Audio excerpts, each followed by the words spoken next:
What's going on? This is the Saturday Down South podcast presented to you by Texas Beat. I am Conor O'Gara. Will, I sort of got cold taked, and I sort of didn't get cold taked on the Dan Enos thing. Okay, so I'll let you rule on this here. Arkansas offensive coordinator fired Sunday. Obviously, by now you're listening to this on Thursday morning. Whenever you're listening to this, you already know that information. We recorded this pod, the recap pod, before that happened, and I think we kind of got out ahead of it. I said he's a goner, right? Like that was literally, yeah. We were like, someone is getting fired, and then stared at Danny. Yeah, like we knew he was gone. I said there was no world in which he was going to come back next year. Wouldn't be surprised if this is decided even before that last Saturday of the regular season. So I don't really feel like we got cold taked on that. And I know we've made a lot of that in the past about how we record and then something instantly happens right afterwards. And we're like, wow, great. The pod isn't even published yet. And we're going to sound like dated idiots. So I don't really feel bad about that. I don't. But Fred got me.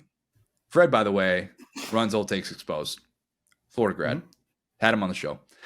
Yeah, I got cold taked because my tweet about Dan Enos saying that KJ was in good hands, talking about what he did as Alabama's quarterback's coach with Jalen Hurts, developing him, how good Tua was really for the majority of that 2018 season, what he did with, Tua's younger brother, Taulia Tagovailoa at Maryland. And man, yeah, it's been a minute. It's been a minute since I felt that dumb, that wrong about a take. I think that might have been my worst preseason take, was saying that Dan Enos was just going to work out so unbelievably well.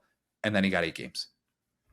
Yeah, I mean, I think it's the old the Jimbo with and without Jameis. It's like the Dan Enos with and without a quarterback with the name Tagovailoa. Yeah, it feels like, and like I said, like I kind of mentioned it last time, but there was a lot of love on SDS for him when he was at Arkansas the first time that I feel like I bought into. I was one of those like, oh, the X's and O's guys love him. You know what I'm saying? So, yeah, I mean, it's kind of funny when a school makes a mistake in hiring the same guy twice, like make 2 different mistakes to the same guy. You tend to think, what don't we know here? Because obviously they know they just hired him. I mean, was Hunter Yurachek there for Burt 2015, 16? No, that would have been before his time. But this was, yeah, so it's tough, though, because Yurachek's not making that hire. He's signing off on that hire. That's a Pittman decision. Right. 100% a Pittman decision. And, we had Pittman on this show literally tell us the outline for what went into that when Kendall Briles went through that flirtation period. Are you going to leave for TCU? Are you not going to leave for TCU? And Pittman had Dan Enos ready to go. And that was locked and loaded. And they announced the Enos hire before TCU even announced the Briles hire, which was crazy because that type of thing never happens. And for it to work out the way that it has, obviously that is one that Sam Pittman could be his undoing. It really could be. Along those lines, I wanted to update this because I realized I needed to correct myself slightly here because I've been talking about these Sam Pittman contract figures a lot, and I did not want to. Is it Iowa Notebook time? It's not quite Iowa Notebook time, but we needed to get on the record because I was incorrect in one key thing about that performance-based buyout that I wanted to make sure that the listeners of the show are fully aware of. If you give a crap about any of this stuff, even if you're not an Arkansas fan, you just think it's interesting, whatever. So we're going to get a little bit nerdy, so stay with me on this. Before we get to the rest of the pod, week 9, by the way, we're going to run through all the games. Chris Doering is going to join us to talk all things cocktail party. We've got Lad of the Week. Spoiler alert, mine is going to be Michigan-related, sort of. We'll get there, Connor Stallions. You're not getting off the hook that easy. So we're going to, and my Lad of the Week is not Connor Stallions, but it is Michigan related. So we will get to all that stuff. I promise. I realize there's a lot of Arkansas talk at the top. But what I wanted to update the people on, Matt Hayes pointed out something that I overlooked. And I know I am not alone in overlooking this. The performance-based buyout for Sam Pittman, I had previously said that it is his overall record at Arkansas that matters. He gets 75% of the remaining money as long as he is at least 500 or better since his arrival, and 50% of the remaining buyout if his overall record is a losing record. The slight correction is that Hunter Yurachek excluded 2020 from when Arkansas was 3-7, which that might frustrate Arkansas fans. But if you think about, what Sam Pittman inherited from Chad Morris, the all SEC schedule, pandemic stuff, Look, SEC team that had they were a team that had one SEC game in over 1,000 days. Okay, everybody remembers what that was like and how much of an uphill climb it felt like it was going to be for Sam Pittman. So what does that mean? Another person said that 2020 doesn't count. Tremendous. 2020 count. Arkansas. You know what? I think Arkansas fans take a lot of pride in a 3-7 record that they had that year because of what they were up against and how low those expectations were. Like that was actually that will not be remembered as a great Arkansas season in the 21st century, but there was a lot of pride in what was established in the previous season. Hey, they got better that year. All right. Better than 2 previous seasons, better than 3 previous seasons, in my opinion. Final year of Burt, for sure. Pittman's current overall record, excluding 2020, is 18-16. All he has to do the rest of the regular season, which has 4 more games, all he has to do is win 1 game, and he will be at 500 or better. He would be at 500. His record would be, 19-19 if he went 1-3 down the stretch. Again, FIU is still on the schedule. So one would think we do not discount the great abilities of friend of the program, Mike McIntyre. We don't do that on this podcast. We are Mike McIntyre respecters. But favorable matchup nonetheless.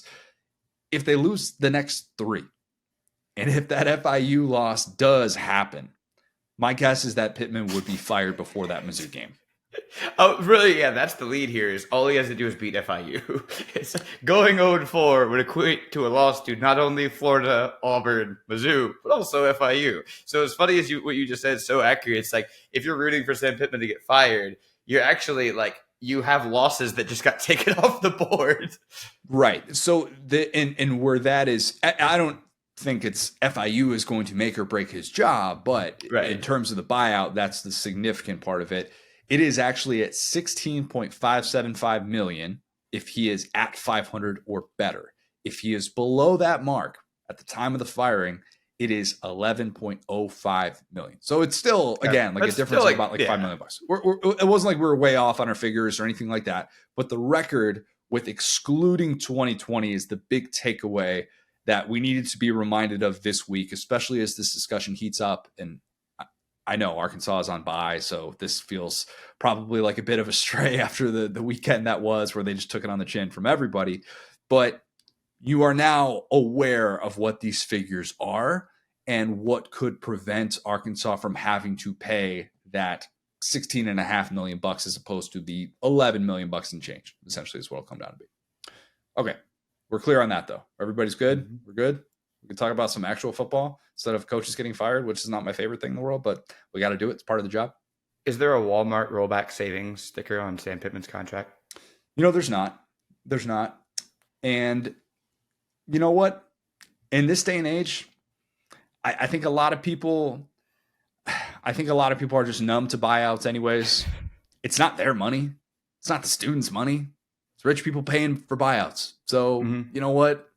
I realize that it's not a great sign for the future of the sport, but they're inevitable, and we're going to see some ridiculous figures that are agreed to be paid in the coming years with where buyouts currently stand. Maybe paying Sam Pittman $16.5 million is going to be that next ridiculous figure in the SEC. Yes. The only reason I was saying that is because like Walmart's from Arkansas. I wasn't calling him a Walmart coach. I want to be clear.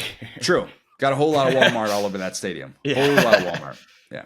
All right, South Carolina-Texas A&M. Texas A&M, 2-touchdown favorite, 14 points. They are favored at home coming off the bye. The over-under I have, Will, is 0.5 A&M offensive touchdowns in the second half. A&M fans ain't going to like this one. You're not going to like this one. The last time that A&M scored an offensive touchdown in the second half was week 4 against Auburn. Let me repeat that. Okay. The last time that Texas A&M scored an offensive touchdown in the second half was week 4 against Auburn. If you recall, the interception return and the punt return scores were the second half touchdowns against Arkansas. Mm-hmm. You had 1 field goal against Bama. You had 1 field goal against Tennessee. You had a bye week. You also had 2 blown halftime leads sandwiched in there. Offensive touchdown in the second half probably would have been good, would have been ideal against Bama and Tennessee, but that is something that they're searching for. It's been a while. It's been a minute. Long time to go without an offensive touchdown. 5 weeks. in the second half. That's what we're talking about, just the second half. If that continues against South Carolina, I promise you, I will get on these airways on Sunday and I will blast a certain Robert Patrick Petrino. I will. I would argue that Jimbo insisting on not going forward on fourth and short. Anything. Fourth and anything. I think that's got something to do with it, but you know what? We can't say that that is entirely responsible. They've got to figure out some better ways to be able to protect Max Johnson so that he's just not a sitting duck back there. That's what it's kind of felt like in these losses. The good news for A&M, according to Jimbo, those 3 defensive starters who went down against Tennessee all have a shot to play against South Carolina, and that is a really bad sign for that South Carolina offensive line that is depleted and wasn't very good when it was healthy, as we've talked about a lot on this show. Edgerrin Cooper, he has reportedly just been licking his lips all week. It's kind of weird. He's just sitting there in class. Like, Edgerrin, are you licking your lips right now? He's like, yeah, I'm just thinking about that South Carolina offensive line. Not really, but if we found that out, it wouldn't be a surprise. I don't blame him. I would be too. He should feast on Saturday. He really should. I'm going to call my shot. I'm going to say A&M gets a defensive touchdown in this game. Maybe it's scoop and score, interception, pick six, something like that. I think that's going to happen. Might even happen in the first quarter. Could see that as they're still trying to figure out what that offensive line rotation is going to look like. We don't know if Leggett, Brown are going to be healthy enough to go for South Carolina. Still no Juice Wells. Thoughts and prayers, Spencer Rattler. It's been the story of the season, man. It's bad. A&M is tied for first in Power 5 in tackles for loss. They are going to live in that backfield. I think they're going to get a ton of short fields for that A&M offense. And even if it isn't particularly good, and even if, dare I say, they struggle to score a second half offensive touchdown in this game, maybe they only get one, I still think that they should cruise in this one. I do. It's possible that we see a desperate South Carolina team show up and fight, but I think a healthier A&M team just rolls in this one. I'm going Aggies big, 38-10, real big. I usually don't give that lopsided of predictions in a game like this, but I would double up on that spread. And part of me is admittedly thinking about that time that South Carolina had like 12 yards of offense through 3 quarters, the only time that Shane Beamer has been to College Station. But yeah, I think this one gets away from South Carolina. If South Carolina loses this, they would have to win out to make a bowl game.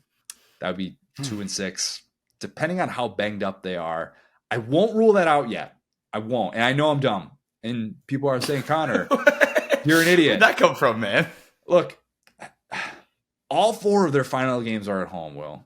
It's Jacksonville State, Vandy, Kentucky, and a 3-loss Clemson team that I think has at least one more loss in them before they get to that regular season finale.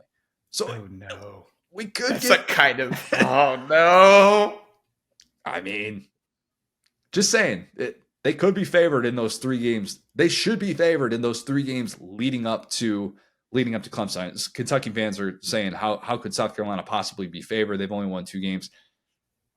I don't know, Kentucky fans. I don't know if you're in a position to be favored on the road against anybody not named Vandy in the SEC right now. So that's how I think that plays out. But as for this one, this will not be right now. They're not boisterous. They're not boisterous. And I've got some Kentucky fans in my life. Obviously, my sister-in-law is a big Kentucky fan. But look, this has not worked out. But we're not talking about. We'll save the Kentucky discussion for a little bit. How do you see this playing out? Do you think there's any chance South Carolina goes on the road and hangs around for 60 minutes against A&M? I'm right there with you. It's like, as much as I want to bet on, Beamer ball and this guy, like the whole roller coaster we joke about with him finally like getting to the top and being a positive and, everybody buying in, because he's a guy that, is pretty likable for his team, at least. He's pretty polarizing outside of that, but the locker room has often, really been on his side. But to your point, it's like they just don't have the Jimmies and Joes. I mean, even against A&M, who has struggled and is on a backup quarterback, it's like, well, they still have 4 and 5 stars. They still have this great defense and this, great defensive line. Talking about Edgerrin Cooper, like I just think that they don't, like I said, they don't have the Jimmies and Joes, the guys that would be a problem. Like they can't even make them pay the way that Alabama did with with our boy Burton on Chappelle's show out there getting 250. I don't think they even have a receiver that could exploit that the way that Burton did, because at that point it's like, yeah, if you had Leggett and or Wells, you know what I'm saying? You actually could do something. All you need is one receiver to beat It'd be a A&M. much better matchup, Will. It'd be a much better matchup if they had those two guys out there with knowing where A&M has struggled when they've lost those games. But unfortunately, even if Leggette's out there, I don't even think that you could bank on him being at full strength. Literally, it's like you only need one receiver to beat A&M. They started with two really good ones. They now have pretty much zero, and not to dump on them, but it's just like injuries are the story. This, they started off as not a great football team. They got closer to beating Georgia than lots of teams on their schedule. I think we kind of saw the best version of that South Carolina team in Sanford Stadium for a half. And those programs have gone complete opposite directions since then. And I think we've talked about it as a little bit of a lost season. I think that, as strange as it is, I think they're going to be fighting for bowl eligibility all the way down the stretch, even though they're about to remain a two-loss team this deep in the schedule. Two-win team this late, yeah. Two-win team, not a two-loss team. Oh, yeah, that would be a completely. They'd be singing praises right now. Yeah, it'd be a two-win team this deep in the schedule, right? Like that's so crazy that we could be talking about that, but we kind of will be, and it might even be up to Clemson. So yeah, it's A&M as a program, as a pretty a high floor that we've seen under Jimbo. We saw they were pretty bad last year, but if you just kind of get those guys out there and get them to put their hands up, you can kind of win about 7 or 8 games, and that's what this A&M team looks like this year. I think A&M could play a B- game and win this one by a couple scores. I do. I don't think they need to be perfect offensively. I think they have enough of those Jimmies and Joes on that defensive front to be able to make this just a really, really tough game, and a reminder that South Carolina just needs so much help up front. And even though I just said South Carolina still could have a path to a bowl game with the way that schedule finishes out, all of these home games, you would still not feel great coming away from this as a South Carolina fan if you're looking up and A&M's got 7 sacks and 12 TFLs and you're never particularly close. This could be another one of those days for the Gamecocks. Been too many of those this year. Way too many. Potential Nick Harbor breakout game, though. Can't sing his praises enough. That guy's going to be nasty. You know what? That's the way that you need to approach this, South Carolina fans. If you're not going to a bowl game, just let Nick Harbor be nasty. Let that guy do awesome things. Let Spencer Rattler continue to up his NFL draft stock so that nobody can say anymore, hey, you realize in the modern era of the NFL draft, since they switched this whole thing to 7 rounds, that South Carolina's never had a quarterback drafted. Okay, now you're being mean. That's I've said that before though, so South Carolina fans know. They all know. They know. But yeah, this feels like another long day for the Gamecocks. Okay, it might be a long day if you have to watch this game. Mississippi State and Auburn. Oh. Yeah. Do you think I was getting a Vandy-Ole Miss? No, we'll get there. Auburn's a 6.5 point favorite. The over-under I have is 105 Auburn passing yards. I know we talk about this a lot, Will. I know we do. And I'm wondering if I'm talking about it too much. You know what? No, it's historically bad. That is what Auburn is averaging against SEC competition. 105 passing yards. That would be the worst mark of any SEC team in the last 15 years. Even 2019 Kentucky, who put a receiver at quarterback mid-season, they still averaged 114.5 passing yards per SEC game, Will. They were just around a better offense, too. I mean, it honestly isn't particularly close. Way more fun to watch Lynn Bowden do his thing than watching this Auburn offense. Way more fun. I wrote earlier in the week, the 10 things I'd rather do than watch Auburn attempt a forward pass. I cut it off at 10. Auburn fans, this could have been a lot worse. I could have gone to 100. I could have gone to 105. That would have been a fitting number considering the passing yards numbers against SEC competition. Auburn is 126 in FBS in total pass attempts, but it is also in the bottom 25 in terms of most sacked teams in the country. Against Power 5 competition, they're giving up 1 sack for every 6 pass attempts. It's hard to be that bad. You almost have to actively try. Yes, you are playing the 85 Bears every game. That's. I don't get how that's possible. At some point, there is a level of pride that has to set in, and even just throwing it away. You should just start throwing it away if you're Peyton Thorne. I mean, just take the intentional grounding to a certain extent. I mean, my God, I'm not advocating for that, but it can't be a whole lot worse than what we've seen so far. I can close my eyes and picture Bookie Watson just repeatedly getting to Peyton Thorne play after play. If he has 3 sacks in this one, I will not be surprised. He leads the SEC in sacks right now. Lost in the shuffle of Mississippi State's defense, fueling that win in Arkansas, was the offense being so unbelievably disappointing. And it's why this game is not one that a whole lot of people are going to be dialed into. I'll just say that right now. And that's not just a Will Rogers thing. I didn't think that they were particularly effective. I mean, they scored 7 points.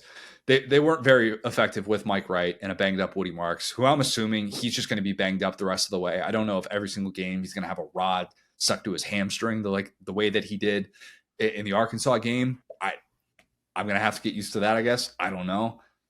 They're averaging 17 points per game against SEC competition.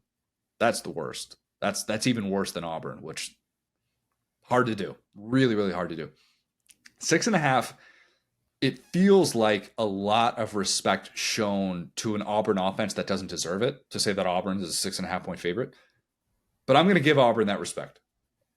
I'm not sure that there's going to be 200 passing yards combined in this game. Could come short of that. We really could. That's what I probably should have set the over-under at. But I do think that Auburn's ground game should be effective enough to take advantage of the home crowd, maybe some short fields. I am reluctantly taking Auburn, even though the expectation is this is going to be really, really low scoring. The over-under is 43.5.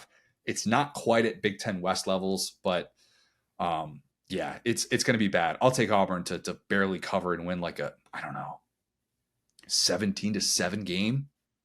God, that is so gross. I mean, and you're right. Like, dude, if you had picked that last game to be 7-3, do you know how people would have laughed at you? Do you know how impossible that sounds in 2023? And yet. Okay, so go ahead. No, fire away. Yeah, I mean, so first off, Will Rogers, I was getting uncertainty when I said he's not going to play. Look, if he's not playing coming off of the bye week, I won't rule it out. I don't know definitively just yet as we sit here and record on Wednesday, but I'd be surprised if he's out there. I would expect this to be a multi-week deal. Yeah, I mean, this is tough. I mean, we really thought it couldn't get worse than Arkansas and State, and this might be worse just simply because of Auburn's talent and their defense is pretty good, and they have Hugh Freeze, and it's I just feel like this Auburn team is they should win this one pretty convincingly, but they should have won last week too. They really should have. I mean, they had Ole Miss tied through 3 quarters, and they just didn't want to play offense. So it's I will say this. There was a moment in that Arkansas Mississippi State game where I saw the formation, the one that made me love Zach Arnett, the Mississippi State's former defensive coordinator, who is now their head coach. It was the old spaceship 3-3-5, as I used to call it. It was the cover 3 out of a stack 3-3-5, where you literally have 3 down linemen, 3 linebackers, 5 DBs kind of in an umbrella. And they were so crisp in their sets. It was on that final drive that Arkansas had, and I'm like, they're not scoring here. And brother, did they not come close. It was that defense looked so organized, so on the same page.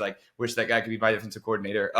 But I feel like Mississippi State's defense is significantly better than Auburn's right now because Auburn just keeps getting the wind taken out of their sails. There's only so many times you can just get punched in the mouth and have to keep getting back out there, which is what happens to them where, their PFF grades are suffering, their draft stock is suffering because they won't attempt a forward pass. Offense is stuck in, 1932. And so, yeah, I weirdly feel like Mississippi State should have an advantage here if Will Rogers plays, but the fact that they're also on a backup quarterback is just so I actually think I am going to take Auburn in a close one, but I will say if Will Rogers is up and down as he has been within this game, I would certainly take Mississippi State. It's just the lack of, the quarterback matchup shouldn't be close because of what we know about Will Rogers, but now it's maybe they're worse at that too. I don't know.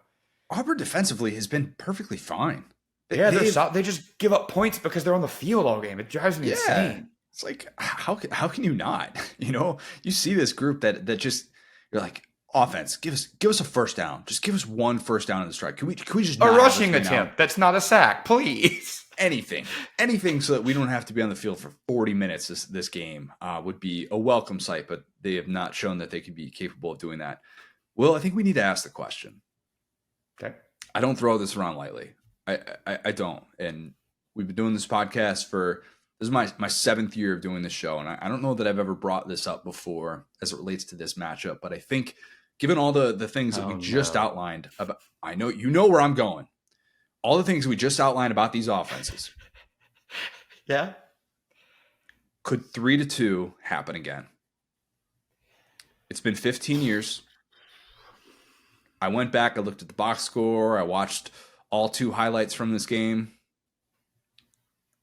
Mississippi State had 116 yards of offense. It was 0 for 14 on 4th down, or 0 for 14 on 3rd down, 0 for 3 on 4th down.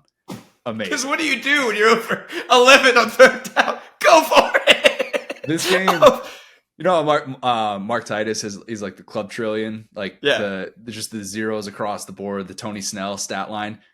Mississippi State's offense is that in this game. It is 100. It is the imperfect game, the most imperfect game of offensive football ever. Like their only points via a holding call in the end zone to give them a safety. They didn't even get a cool safety where they got a sack or something like that. It was just a holding call. I mean, that is right. It's just bad O-line play. Yeah.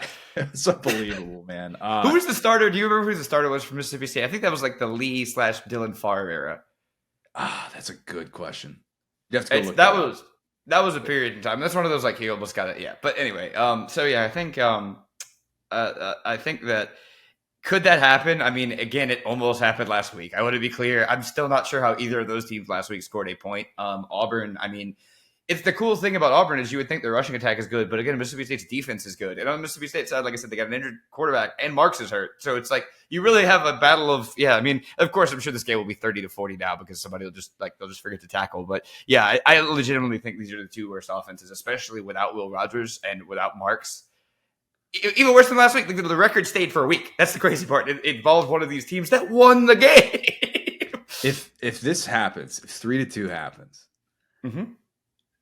I think that would have to be an automatic. It just meant more game for us to do.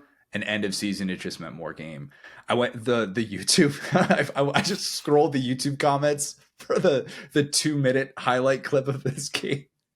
There's a comment in one of the YouTube videos that I watched where they said, this game was so pathetic. At one point, a dude went down with a neck injury, but the guy who drives the first aid cart was so bored that he left and he took the keys to the first aid cart with him.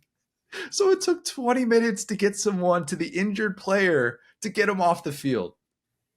That was probably the most gripping television of the night because it wasn't on television. You know what? Like these things, we're not going to get that in 2023. Oh, this is Wesley Carroll. I don't even remember this guy. These are like 2 quarterbacks I barely remember. Chris Todd versus Wesley Carroll. Yeah. Wow. And Auburn, of course, was ranked number 9 in this game. Wait, were they really? Yeah. Oh, I don't remember that part. Oh gosh, that's really bad. Yeah. But yeah, we're I don't think we're gonna get this. I don't think we're gonna get this. Never say never. But I'm hoping for it, I'll be honest. Yeah. Just if you're watching this game, only watch for those reasons, unless you of course have a rooting interest or something in this game, or just don't bet on this game. Bet the under and watch the cocktail party. Maybe that's what you do. That's touch grass if you don't have another game to watch. Truly, go enjoy your if you want to bet on this game. Seriously. All right, Tennessee and Kentucky. Tennessee's a 3.5 point favorite. The over-under I have is 30.6 Kentucky points. That's not a real over-under. That's a Connor over-under. Yeah. It is what Tennessee has averaged their defense in the last 5 road games. That is not great. I had a lot of Tennessee fans who were not pleased with me pointing out Tennessee fans. They were not pleased? I know. It's stunning. Ball Twitter is usually so nice, so kind. I got love for Tennessee fans. You know, look, I said the entire offseason last year, Tennessee's going to beat Georgia. I've gone on a limb. I've praised Hendon Hooker and the Josh Heupel offense plenty of time. But, you know, every once in a while, you gotta let the people know about something that's significant. And I thought that was a significant That's the best part of that. We were both so high on them last year. We were both like him. We made up a quote. We were hen dogs about how much we love their quarterback. We were like, both picked them against Georgia and they lost that game. And yet still they are mad at us. And it's like, bro, what do you want me to do? Not laugh at that Bama game? Like, you got to do that to yourself, brother. I don't know what to tell you. When you get outscored 27-0 in the second half of a game that you're leading by double digits at halftime, yeah, that's going to happen. You're going to take your shots. It's just reality.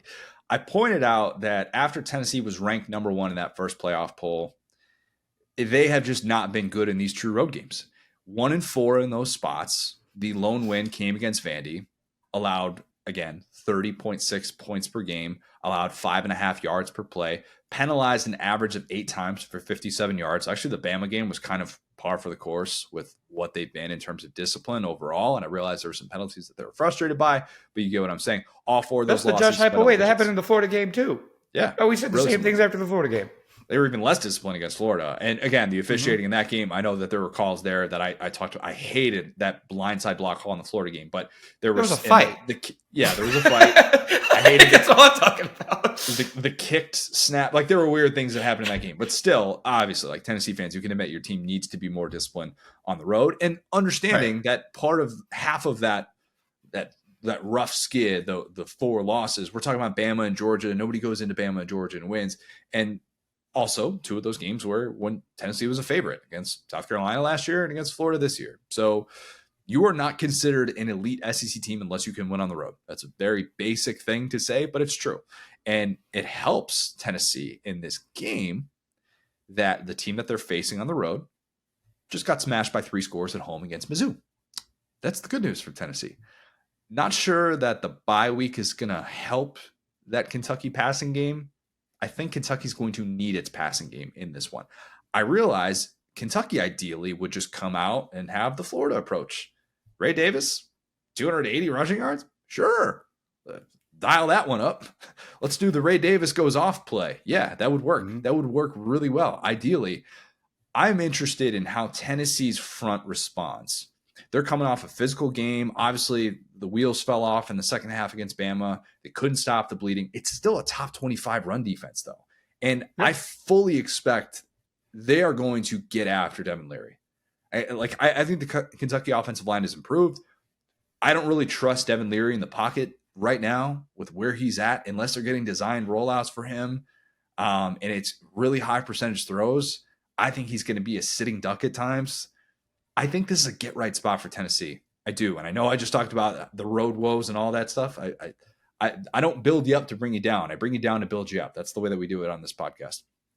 Josh Heupel off a regular season loss, by the way, and you probably know this too. 12-2. It's pretty good. That's including UCF. That's why I bring that up. Yeah. I actually was going to have that same stat. We got one brain cell today. Yeah, I'm right there with you. As much as this feels like a get right game for Kentucky, I just this is one of those classic games, kind of like A&M South Carolina, where it's like, well, if this game, I'm sure I think I say this, if A&M South Carolina was in South Carolina, I would give South Carolina way more of a chance. But it's in A&M, so it almost doesn't matter. With this, it's like if this game was in Tennessee, or if this was flipped, I'd be like, oh, this is an easy Tennessee dub. But this is kind of one of those where I'm like, no, I think Kentucky loses this one at home. Like, I think that this is, at this point, Kentucky's starting to do that thing again, Connor, where they just kind of down the stretch just forget how to play football. And it's kind of been a little bit of a trend that they've had where they started off really hot. They get everybody's expectations up. They almost win a big game. You know what I'm saying? And this year they beat Florida badly. Let's not pretend that didn't happen. Yeah. And then they have the Mizzou game. And then they have, you know what I'm saying? They kind of start to and the issue with this is, it's like, okay, as much as we love Ray Davis and he's awesome, their offense has just never found their rhythm, despite having probably the best running back in the SEC. They still can't build on that, which is insane. And schematically, they've been fine, I think. They just got a dude who is what Saints Twitter thinks Derek Carr is. they just, I don't know how to better explain it. It's like you see it looks fine, and it's suddenly like, oh my God, it's 4th and 10. What have we done here? And so yeah, I think that to your point, the Tennessee run defense, the Tennessee pass rush has been awesome. I don't think that just because they got Jace McClellan and they got Bama means that they're trash now. Whereas I think that Kentucky has kind of shown that, their strength has been their run game, their offensive line, but both of those are kind of chesty. You have to have a little bit of BDE to play with a good run defense. Didn't think we were getting a BDE reference on this podcast today, but here we are. To run the ball as effectively as Kentucky has, you need to put your head down and push. And I think that where they're at mentally right now, it's pretty hard to envision a performance like they had against Florida, which is just push, push, push, push, especially against that Tennessee run defense, which appears to be kind of what we thought Florida's was, which is a really, really good run defense, a really good front four that just kind of, like I said, Pat was a victim of a Jace McClellan, Jalen Milroe game. And so I don't see even a Jalen Milroe who can escape pressure. And as much as I think Davis is a little bit better than McClellan, as much as I love McClellan, I think it's Kentucky talent versus Bama talent. So I think that those guys This is like we talked about off of a loss, how Heupel is always kind of like sold that hopium a little bit. And where Stoops at this point of the year, I mean, I want to see his record over like these games. You know what I'm saying? Like probably would that be games like 6-9? It feels like every year we're having this conversation about like get it back on track, Stoops, get it back on track. And I feel like Tennessee, especially with Bazooka Joe figuring out he can run people over, it's a pretty tough thing to beat. So they don't have like Kentucky still has a decent defensive backfield. Not that we saw it against Georgia, but it doesn't really matter because it's not like Tennessee has some great receiving threat outside of Squirrel White. Like they're kind of just moving the ball in these weird ways. It's not like they have like a consistent way they're doing it. So I don't think shutting down one receiver is really going to help them either. This Kentucky team that has been, I think, pretty maddening because even in the midst of that favorable schedule, we talked about how it didn't look particularly good against some of those teams. And even against Vandy, yeah, it was great that they had the defensive scores that they had, but there were still just issues with that offense. It just did not feel very fluid outside of Ray Davis breaking off a big run, Dane Key making a big time play in the end zone. They're bottom 15 in the country in penalty yards.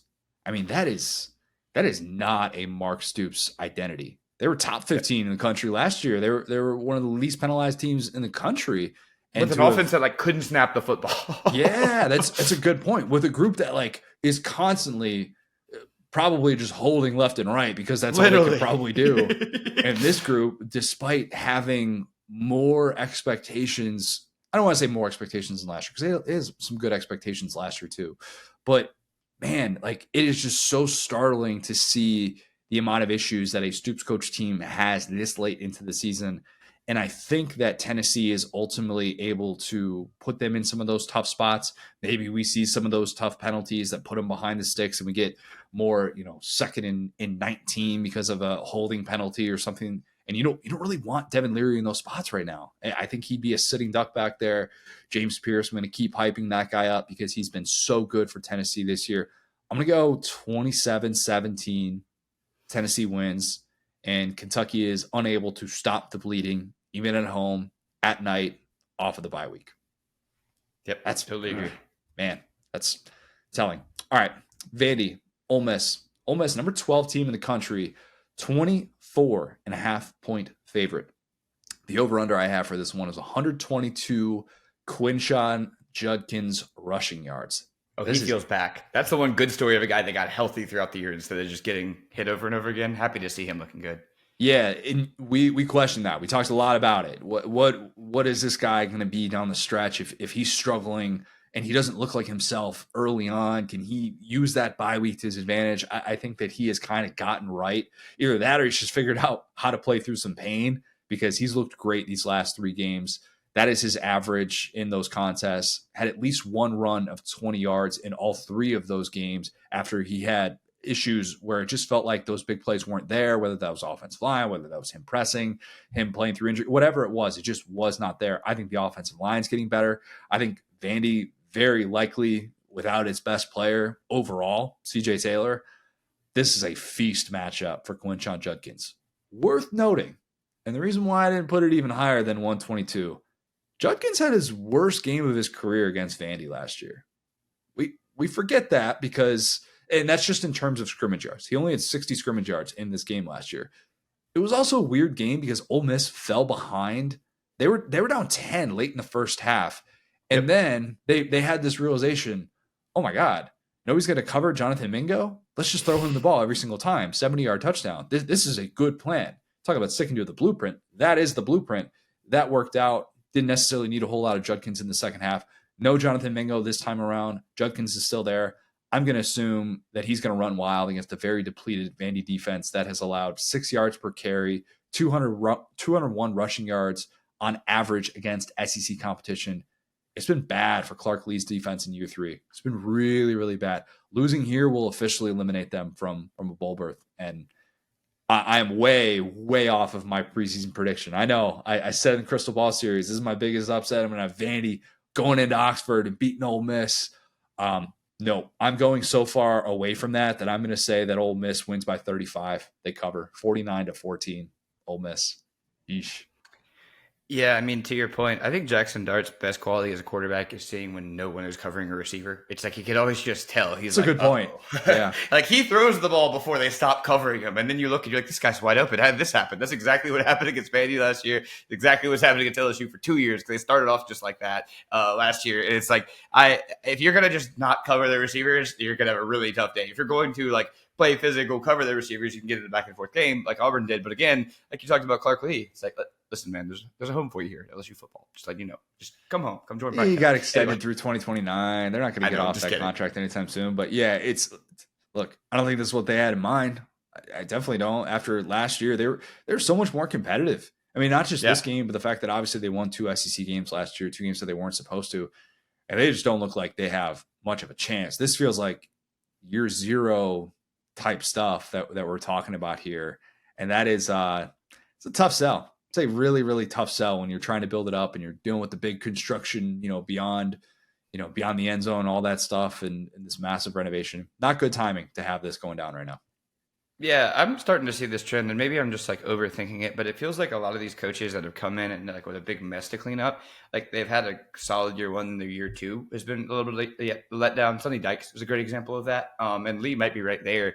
Part of it's like the portal era part, and you get a little of that false like hope here when you get some transfers in. Not that Vandy even necessarily did that. In fact, they had guys leave. But like everybody like starts playing for the coach, starts playing hard, and then it feels like year 2 is now let down year. It used to be really linear, right? Like you bring in Nick Saban or Kirby Smart, and they're bad for a year, and everyone's like, these guys are fraud. And then year 2, they're really good. Feels like almost the opposite now, where year 1 is like hopium, then year 2 is like maybe this guy does thing. I was kidding about Lee. Obviously, I think he's a great fit at Vandy. He's obviously from there, and I think I'm with you that I could see them being a team that upsets a team or two like they did last year every year, but just not this year. I'm right there with you. I mean, that line's 25 for a reason. I think that if you have a team with a defensive identity that just can't cover anyone, it's kind of a problem. I'll say it. So, yeah, I think there's not much else going on here. I think Ole Miss is just eats in this matchup.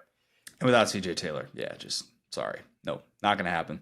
Depending on what happens at the top, could see Ole Miss in the top 10 of that first playoff ranking on Tuesday, because in addition to the LSU win, the Tulane win, I know Michael Pratt wasn't playing in that game, but that's still aged pretty well because they only have 1 loss. And Tulane's looked the part when they've had Pratt out there. So, I'm just saying the Ole Miss resume, definitely better than what I was expecting them to be at this point of the year. I think they're able to roll to an easy win. Man, they state champions of Louisiana, man. I don't think we could definitively say that's on the table. I wouldn't go there. I'd still probably play ULL with La Tech. I'd still give LSU the title for now, at least in my opinion. Oh yeah, maybe I'm the minority. All right, let's talk cocktail wheel. Florida, Georgia, number 1 Georgia, 14.5 point favorite. The over under I have is 3 Oscar Delp catches. Sounds low. It's also his career high, and his career high in receiving yards against SEC competition, 32 yards. And that's, that sounds like I'm dissing the guy, and it's not. I'm not like trying to critique him, because 2/3 of that time that he's been playing on the football field at the college level was as the 3rd tight end, with Brock Bowers and Darnell Washington ahead of you on the depth chart. So obviously, understood there. Nobody is hating on the kid, but now in this position, you're tight end 1. Brock Bowers is out. Huge opportunity for Oscar Delp. A lot of eyes will be on him. I am fascinated in seeing how much Carson Beck trusts him. Will that be there? Will they have the anticipation routes? Is he going to sit down in zone coverage, and we're going to see Beck find him to move the chains on 3rd down? It's not fair to say Oscar Delp needs to live up to the Brock Bowers standard, because I don't think anybody can. But in that offense, there's obviously a lot that a tight end needs to be able to do, and there is a tight end standard that needs to be met. This is why he put on that weight in the offseason, because eventually he knew his time was coming. He was going to have to get up to 245, something like that.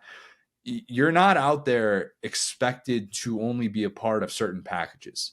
You're not just out there, it's passing down stuff. Okay, obvious passing situation, you go in the game. Oh, it's obvious running situation, you're out there, you're in the game. You're expected to be out there every play. It doesn't mean that you're expected to take over the game in the second half like Bowers does, but it means that you're not taking plays off as a blocker. That's not really in the cards.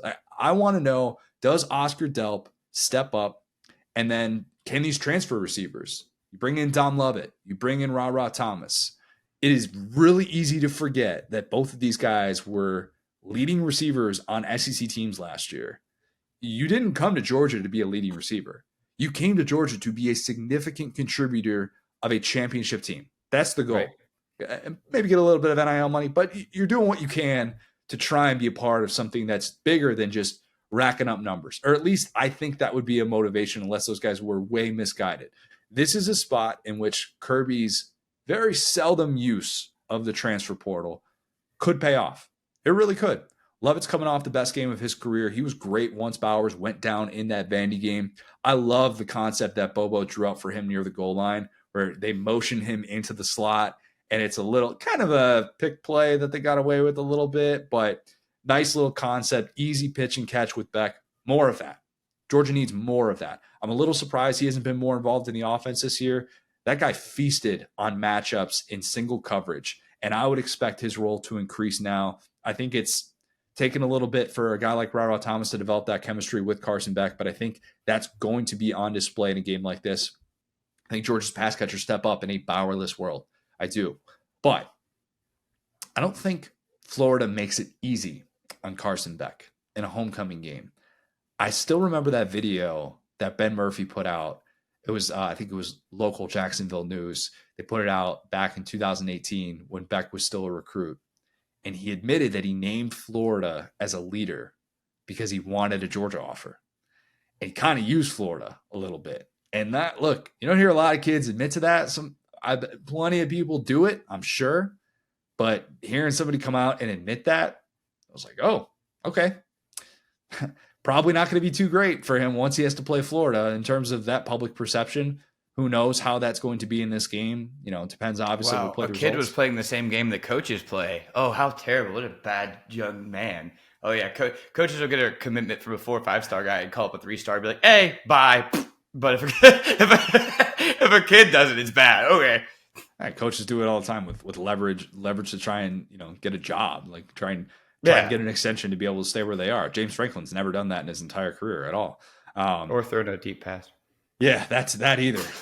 Not since our savior Trace McSorley has he thrown a deep pass. I wonder if Carson Beck has his most important game of his career. Like I wonder if in this spot with what everybody's talking about without Bowers, can you step up? Georgia has won 35 consecutive games in which it has scored 27 points. The last time that they hit that mark and lost, their last regular season loss, 2020 Florida, ironically enough. I think we could get a slow start from Georgia and then a big second half.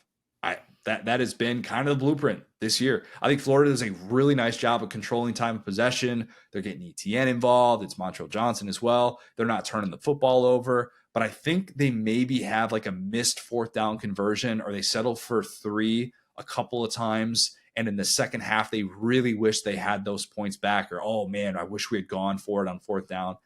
I think Georgia wins a close 1-score game and holds on 27-20. So Florida covers, Georgia wins.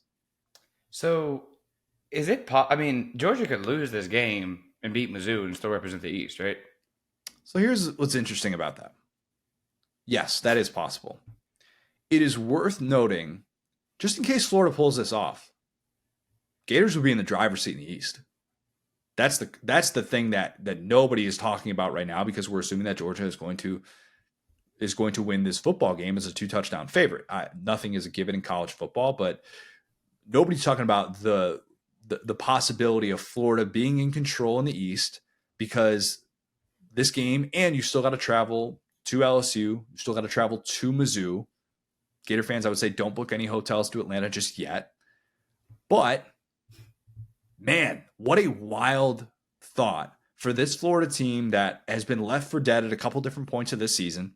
Fire Billy after Utah, fire Billy after Kentucky. And here they are, potentially, if they can pull off an upset of this magnitude, going into November with control of the East. I don't think that happens, but there would all of a sudden be a very different conversation. Florida would be in the top 15 in that first playoff ranking. Take that for what it is. I realize rankings early on, we forget about this stuff in the long term, but still, that is not a place that I thought they would even have as a possibility as of a few weeks ago. So keep that in mind. Things get real weird if Florida wins this game.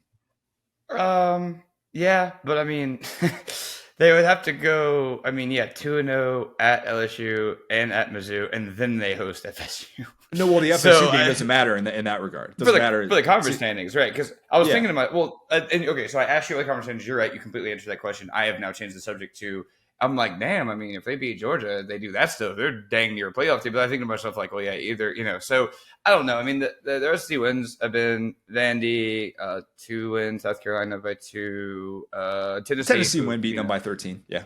Yeah, no. The Tennessee. I'm just going in reverse order. The Tennessee win, it was a really good one, especially at the time. That was just like I said. They got Josh Heupel's.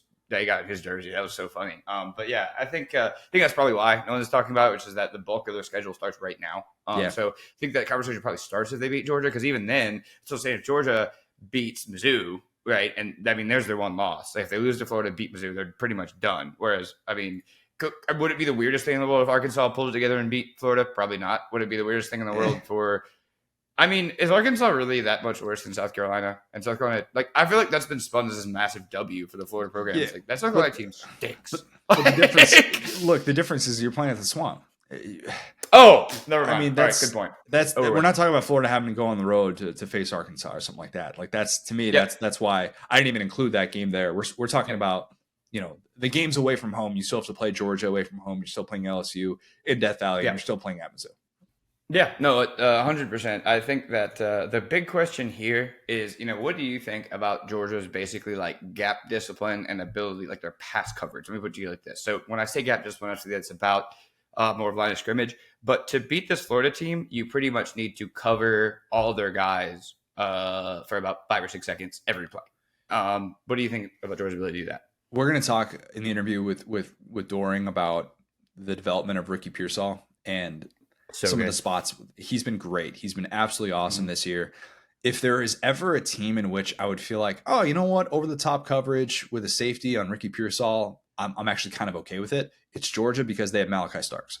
Yeah. So I think that they have done some things, like even if you look at that play that they had against Vandy, where it was just a total miscommunication on that touchdown right away, where they let a freshman run. Like it was a mix up in coverage. Hey, I've got this guy in zone coverage. I've got this guy. I can't remember who was on the outside. Was it Lassiter? Was it Bullard? I don't remember. But it was just a total miscommunication. It's a little bit different than what we were talking about at this time last year, where like late into November, where they looked like a team that had to figure things out with their pass defense. And we're like, is this going to prevent them from winning a national championship? I don't think you would say that about this group. I think they put the clamps on really, really well. And when they were getting off to that bad start against South Carolina, Juice Wells making a ridiculous play yards after the catch in space. Yeah. Unbelievable play. I mean, you saw that in person. It was like, they felt dead to right. They felt so stopped on that drive. And it was just a cut, like two dudes bumped into each other. It was like, oh, okay. Yeah. So like, while they don't have the game records up front, I think that's my way of saying, I think their secondary can kind of handle that a little bit better. And we'll wait and see what this looks like with some of Florida's secondary receivers. If they get Wilson going, who's just been a revelation as a true freshman, like we'll see what that looks like. Ricky Pearsall is going to get his. I'm now of the belief that you're not going to totally contain that guy, but I don't feel like that's going to be the thing that undoes Georgia. And I don't necessarily think that you can bank on them allowing 200 rushing yards and having a day that resembles what Auburn did as well. I don't think that that's necessarily going to be the case. I think they've made those improvements containing Ray Davis the way that they did. So, yeah, I mean, I don't necessarily see those holes in the defense, even if it's not an all-world group like the one that Florida has seen the last 2 years. Right, and where I'm going with that, too, is like the way that Florida beats you. So Florida's kind of like a boa constrictor, right? They're a little bit similar to Utah in that way. And I'll get back around to that. But Florida, it's about keeping the offense moving. It's about them getting, 2 or 3 yards, boom, first down, boom, boom, boom. I'm not as worried about, the Graham Mertz to Ricky Pearsall downfield connection. I think that should be probably fine for Georgia, but it's about giving up 4 or 5 yards, 10-yard run, and then they're just knocking on the goal line. And the first quarter's halfway over, and you're sitting down with your drink, and you're like, huh? That's what Florida's MO has been, and that's why Mertz has been such a better fit than Anthony Richardson for this offense, because he completes passes, like the ball. He throws the ball, and the receiver catches it, and it's a 5 or 6 yard gain. 79% of those passes he completes. Just saying, they're going to have that graphic. Get ready for that graphic. I know you're going to see the leaders in completion percentage. Bo Nix is going to be up there as well. They will make sure that they let you know at home that Graham Mertz completes a lot of passes. 100%. So that's what I'm saying is that, like, to beat this Florida offense, you have to get them off schedule, right? I don't think that Georgia really has this game record as far as a pass rusher like they usually do. Their run defense has been okay. You know, like you said, they stopped Ray Davis, but I don't know if they have a dude that's really like, oh, we got to be scared of this dude. They're just a well-disciplined team. So if we feel like they can keep gap discipline, if they can stay on the same page, if they're not going to have lapses in defense, that's how Florida gets big plays, is through lapses in defense. They lull you to sleep, and then it's like, boom. Georgia, when they were effective under Todd Monken, was like a boa constrictor with fangs. It was like, oh, we're going to kill you quickly and then slowly beat you into the ground. And so that's why these two styles of offense can be pretty interesting, especially with Bobo and not Monken, because Monken had a lot more of that big play ability. So this also could be a little bit of an old school football game. It could be a game that's determined by turnovers. It's going to be a real test for Carson Beck. And, you know, the type of stuff that we love to see as football fans, right? We don't want to see, I mean, as fun as it is to see this, we don't want to see Brock Bowers 200 rushing yards, 3 TDs games over in the first quarter at halftime. You know, like we want to see Bowers with 200 rushing yards? That would be a record. Oh, sorry, I meant passing yards. Like receiving yards. Yeah. Oh, yeah. Like, sorry, not passing yards either. Jeez, all-purpose yards. No. So yeah, like calm down. No, yeah. Like, so that, like, as much as like I'm obviously like I want to watch Brock Bowers play football as much as possible, this game is going to be a lot more of a chess match without him in it because he's such a safety valve for that offense. I want to see Raul Thomas. I want to see Lovett. I want to see Rosemary. How do you say this man's name? Rosemary Jackson. Marcus Rosemary Jackson. Yeah. Rosemary Jack Saint. Okay, I started calling Rosemary. I was like, hold on, I know the Jack Saint part, funny enough. Anyway, so, but yeah, like they have some very diverse receivers that really haven't gotten their shine, you know, and we haven't really even seen in close games what those guys are mentally made of, honestly, because, you know, if you're playing at Mizzou, if you're playing at Mississippi State, you're not really going to have those chances where you truly feel like your season's on the line because, you know, I mean, those seasons don't last till November often. And so here we are, like I'm very fascinated by this game. Still think Georgia's going to win it. But I think that this game is going to be I think it's going to be close. I think it's going to be back and forth. But at the end of the day, I just think that, you know, Georgia's on one page. I still think Florida has had some of these like kind of coaching lapses. And obviously the one thing, and not only just, you know, covering the short routes and staying disciplined, but the discipline part of it, that's really what has favored Georgia like in the last several years here, talking about penalties, talking about weird calls that aren't getting in for Florida. Like Florida was weirdly in that Kentucky game, and then they got themselves out of it by just shooting themselves in the foot, playing the wrong running back, calling weird plays, having weird penalties.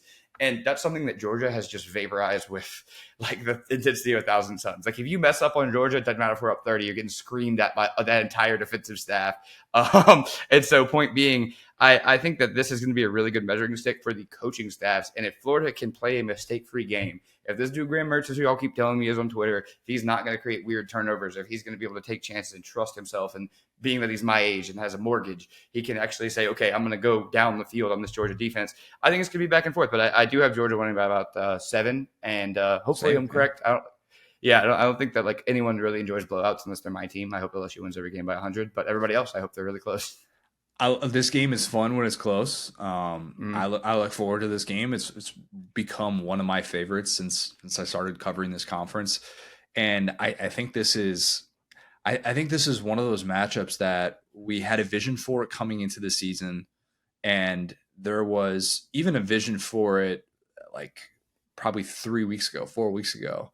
We thought this isn't going to be particularly close, and while I understand there are no moral victories that Florida fans will feel losing to Georgia, if there is this path to playing a 60-minute game against this team, I'm not saying that you need to celebrate that or anything like that, but here's what I would recommend for a Florida fan. Remember 2 years ago when your team was just trying to avoid that shutout, and that whole stadium was emptied out. And I remember looking around thinking, man, how is it this bad? And you don't have to say to yourself, man, this is so good, we're on the cusp, it means that we're going to beat Georgia next year. But just appreciate the fact that it ain't that bad. It's not that bad anymore. And a lot of teams against the Georgia team that's in the midst of a historic run right now would take a lot longer. Now, of course, there's a possibility Florida could end up getting blown out and this game's over by halftime. Okay, can't rule that out yet. If Florida looks like what Kentucky did when Kentucky traveled to Athens, then there will be a whole lot of, oh man, we're still that far away. And I get it. I fully get it. But if there's a moment in which you think, hey, we actually have a chance in the fourth quarter of this game that beats the hell out of whatever you were experiencing 2 years ago watching this game, just trying to avoid however long that shutout streak had lasted you. I can't remember how many games it was, but that was embarrassment. That was total embarrassment. And to at least now be in a better place. Yes, I understand it's without Brock Bowers, but that would be the silver lining of a close game. I hope this game's close. This game would be a lot more fun if it were close, especially because we don't really have another game on SEC that's going to make us feel like, wow, this is really fun, competitive football with great implications. And that's not a shot at Mississippi State and Auburn, but it kind of is. Sorry, I'm sorry. I'll say it. I will say this too. Okay, so Florida has a couple of interesting trends. So Georgia fans are going to be furious when you're saying this. I think there are 3 teams in the SEC that are pretty clearly like fourth quarter teams. I think it's Alabama, I think it's LSU, and I think it's Florida. I think that, coming back against – okay, how can I give Florida credit for coming back against South Carolina but not Georgia? One was at home for Georgia. You were just coming off of a national championship. South Carolina had no business being up on you. Whereas South Carolina and Florida have been pretty back and forth for the last couple of years. So I think that that's a game that Georgia should have just never been in. I think they just played Georgia football for the second half of that game. I don't think that they learned something about themselves. I think they were just sleepwalking. So there's some really interesting just Billy Napier / Florida trends. So I'm going to say I completely agree with what you just said. And if you're Florida, you need to score. Look at the scripted plays for Florida. If they can go down there and at least get a field goal, if they can go down there and score in their first drive, what you can't have happen is a weird punt, a penalty. You give the ball to Georgia, they score, and you're playing from behind. This Florida team, again, I got it. You came back against South Carolina. Awesome, dude. This Florida team is not built to come back against a team like Georgia. Okay, so if you step on the gas early and you get ahead of them and you're in a back and forth game and your guys are believing it, if that fourth quarter starts and you're tied, maybe you're down 3, maybe you're down 7, if you're Florida, based on how your season has been and you've seen these SEC wins kind of come down to the wire, you feel like, okay, we're ready for this, especially without Brock Bowers. And I want to say that's another caveat is that we just haven't seen Georgia without Brock Bowers. As much as Georgia fans are going to be mad at me and saying, oh, well, look at what we've done. That guy is a cheat code. That guy is when you are playing a first person strategy game and you put in the unlimited money hack and suddenly you win all your games. It's you don't need to game plan where you have Brock Bowers. He literally could return a punt for a touchdown. So that's what I'm saying is that this coaching staff is going to be tested in a way they never have. If you're Georgia, you want to get down there and do the opposite. If you get up 7, if you force a stop, that game could be over based on how this game has gone. But if you're Florida, you need to just do enough to scratch and claw and don't shoot yourself in the foot. Don't have a dumb turnover. Don't get behind by 10. You have to be there the whole game and win it at the end. I don't see Florida winning a blowout, you know what I'm saying? But I could see Georgia doing that. I was trying to think of the dumb penalties Florida hasn't had yet that it could in this one. Have they had a disconcerting signal? That was the one I was thinking of. I don't know if they've had that yet. I'd have to go back and look that up. That Florida could get penalized in a key spot for clapping. That's very much on the table. That would be on brand for Florida in these games away from home. I'm not wishing that upon Florida. I'm saying that if Florida is sitting there, gets a third down stop or something like that, and then you realize, oh wait, the play was actually ruled dead because the defensive players were clapping or something like that. What if Billy Napier in the ref's ear, right? He has something that just happened he doesn't like. It's third down. Billy Napier clapping loud as hell gets a disconcerting penalty call. Look, because the ref's right there. He's like, "Oh yeah, jerk." There you go. Let's just no more clapping in college football stadiums. The clapping is just outlawed. It is we're canceling clapping. You just can't do it. We're canceling clapping. No clapping. Don't be excited for your team to get a stop. All right. How dare you? I'm just holding clapping accountable. That's what we're doing. I'm not canceling. All right. Let's talk some lock of the week here. We're 5-3. 5-3, Will. Much better place than the first part of the season. That wasn't a bet for Ohio State last week so much as it was a bet against James Franklin in a big-time game. That worked out. Some are saying that he'll never win another Big Ten title without Joe Moorhead. I might be the only person saying that. Others could be saying it as well. I just haven't checked with them yet. I feel really, really good about getting to 6-3. But we're going to have to wait a little bit. We're going to have to wait a little bit to have this cash. Sometimes I'm like, let's get a lock of the week out of the way with a big noon kickoff game, something like that. No. We're not doing that. I am an Oregon State respecter. Right. I think I've said some very nice things about the Beavs on this podcast. I've said some nicer things about the Beavs than Marler has. I'll go on record and say that. I am a bigger Beavs fan than Marler is. I'll leave it at that. I think what DJ Uyunglele, still crushing the pronunciation, year 4. This is just a pronunciation class. You don't care about this team. I know. Just trying to show off here. DJ Uyunglele, I think what he has done to resurrect his career is awesome. It's one of the cooler stories that we've seen in college football. I think that Jonathan Smith is vastly underrated, and we should probably be talking about him as one of the better coaches in the sport. I think part of the reason that he's underrated is because we talked about like coaches using other jobs as leverage and whatnot. He's at his alma mater. He doesn't really get thrown around on those. Wow, that's a good note. I actually didn't know that. That's a really good note because it's quarterback there.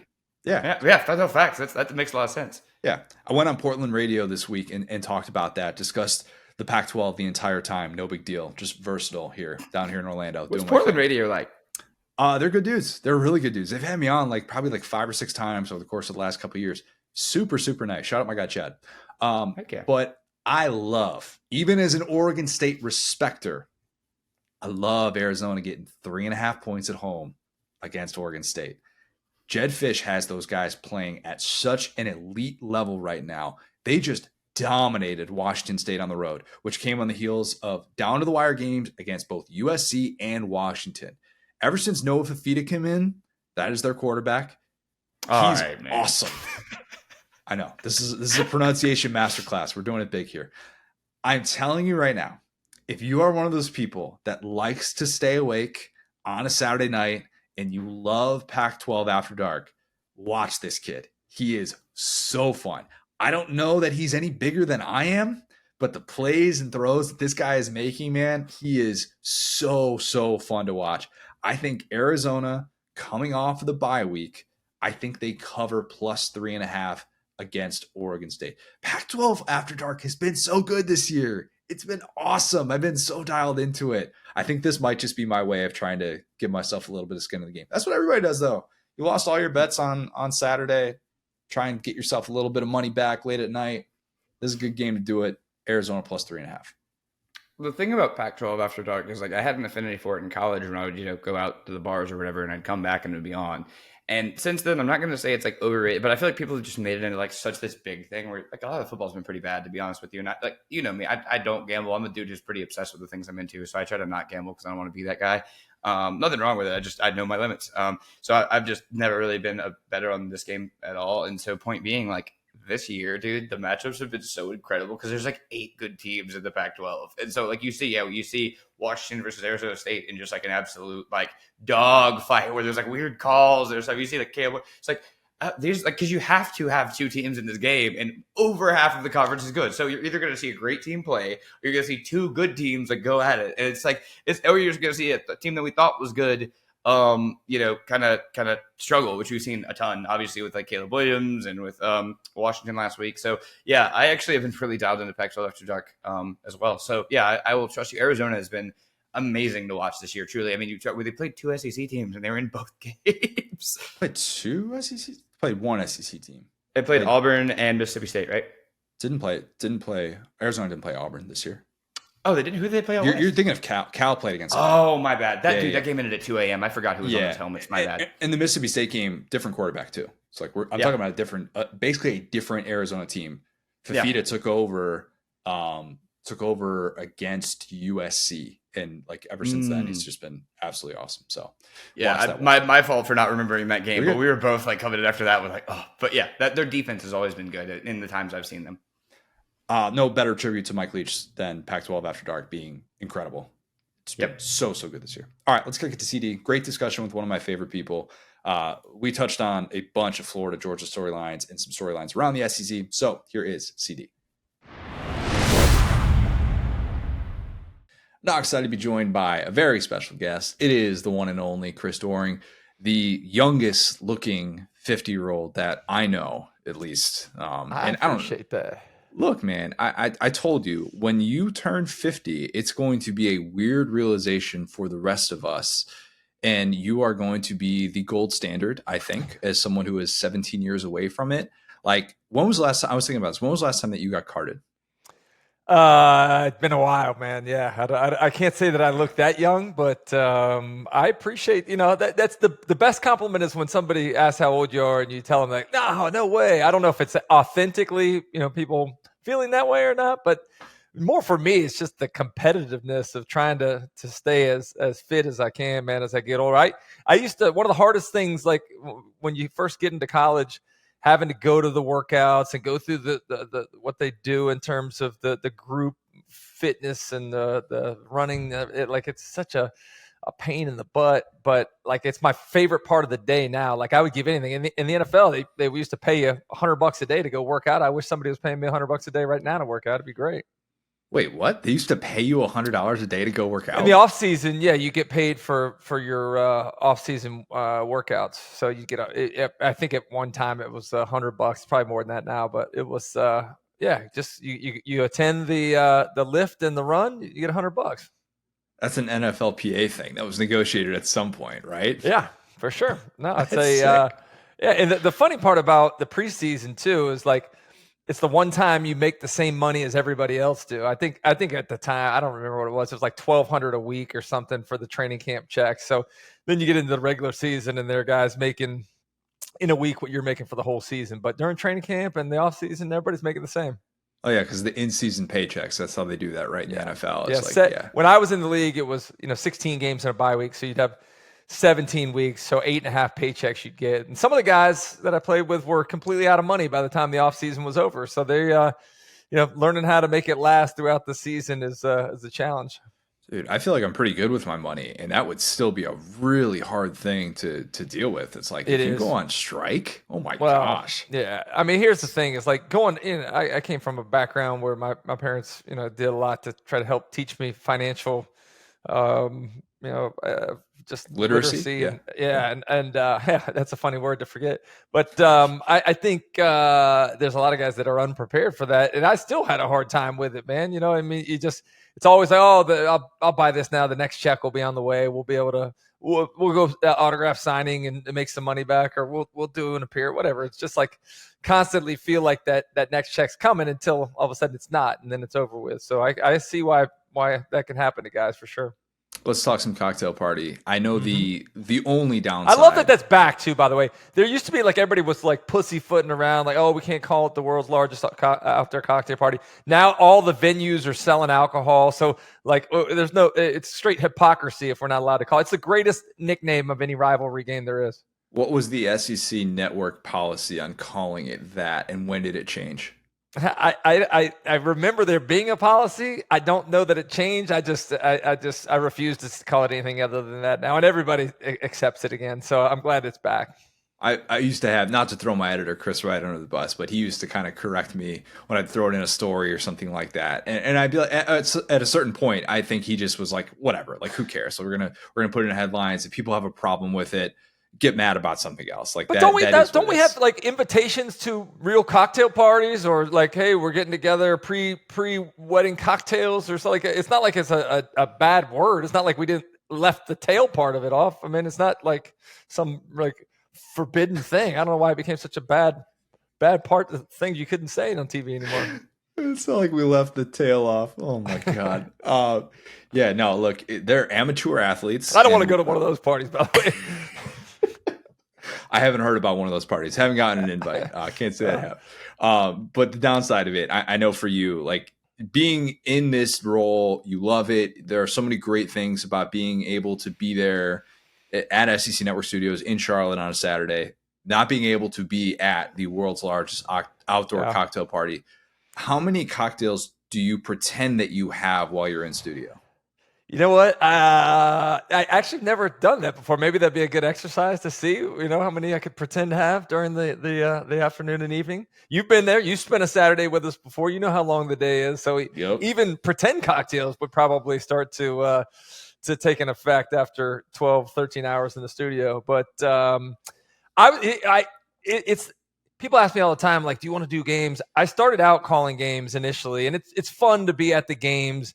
The games that I was calling were like Ole Miss versus Idaho, or some crazy team that you have no idea about. There's no retention of players or storylines with those. But like if you're calling Florida-Georgia, man, what a great opportunity to go and know all the names and know all the history of the rivalry and everything. But so I miss a little bit of the adrenaline rush there. But you know how much fun we have in the studios. It's a great gig. I love it.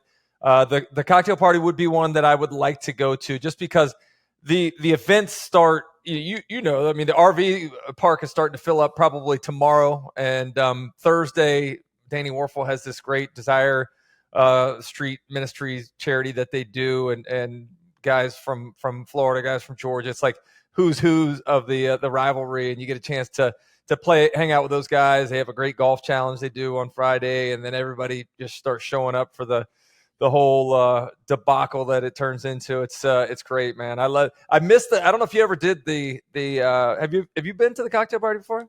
I have been. I went the first time a couple of years ago and got to do the tailgate deal and see it from the outside. I had shot up my buddy Candler, who had suite tickets for the game. So I did the first half in the suite, second half in the press box, did a full concourse lap. It is so unique and so cool. And as much, I totally get it, the desire to want to have this game on campus. But for those who say all neutral site games are bad, I would say go to the Red River rivalry and go to the world's largest outdoor cocktail party, because it is hard to beat and it is so unique the way that it is all set up. And it, for me, lived up to the hype. Yeah, no, it definitely does. And, that's what I grew up on, that game being in Jacksonville. And I've talked to you about this before, but having been a part of that Gator program when the Gator Bowl had been taken down and they were building the Jag Stadium there. We played in Gainesville in 94 in this game. We played up in Athens in 95. So if anybody's able to speak on this from the firsthand perspective, it would be me and those that are in my class at Florida and Georgia. It was fine playing them. It was kind of a novelty thing since it hadn't been done before, but like it felt like playing Auburn at home in a way. It felt like playing Tennessee home in a way. It loses a little bit of the specialness. And you don't have Hall of Fames for those games. You have a Hall of Fame for the Florida-Georgia game because it means a little something extra. It's a different experience. And I know Kirby has been one of the main outspoken, mouthpieces about it as it relates to recruiting and all, but the students get Fridays off up in Georgia. They come down, everybody, the reunions that the Georgia fans have down there in the South Georgia, the beaches. I mean, it's a fun weekend for everybody. I hope they don't change it. I'm glad they've renewed, I guess, the contract for a while. But let's just change the rule, because honestly, I mean, Georgia has such a big presence in Florida anyway. I mean, it'd probably be good for their recruiting. Just let everybody have alternate who gets the home game and have the rules changed. So when all of this stuff's changing on the college football landscape, we at least be able to hang on to some of the great traditions that make this conference so fantastic.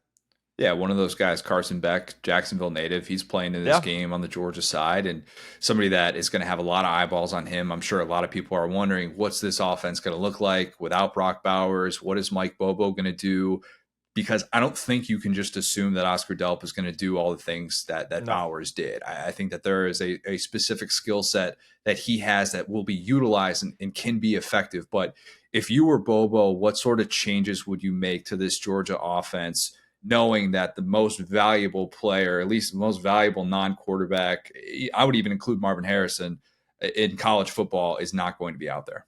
Yeah, I would say, it'd be naive to think that you can take one guy and plug him in there and accomplish all the different things that Brock Bowers is able to do. But if you had to have an injury to Brock Bowers occur, what better time to have it than during the off week?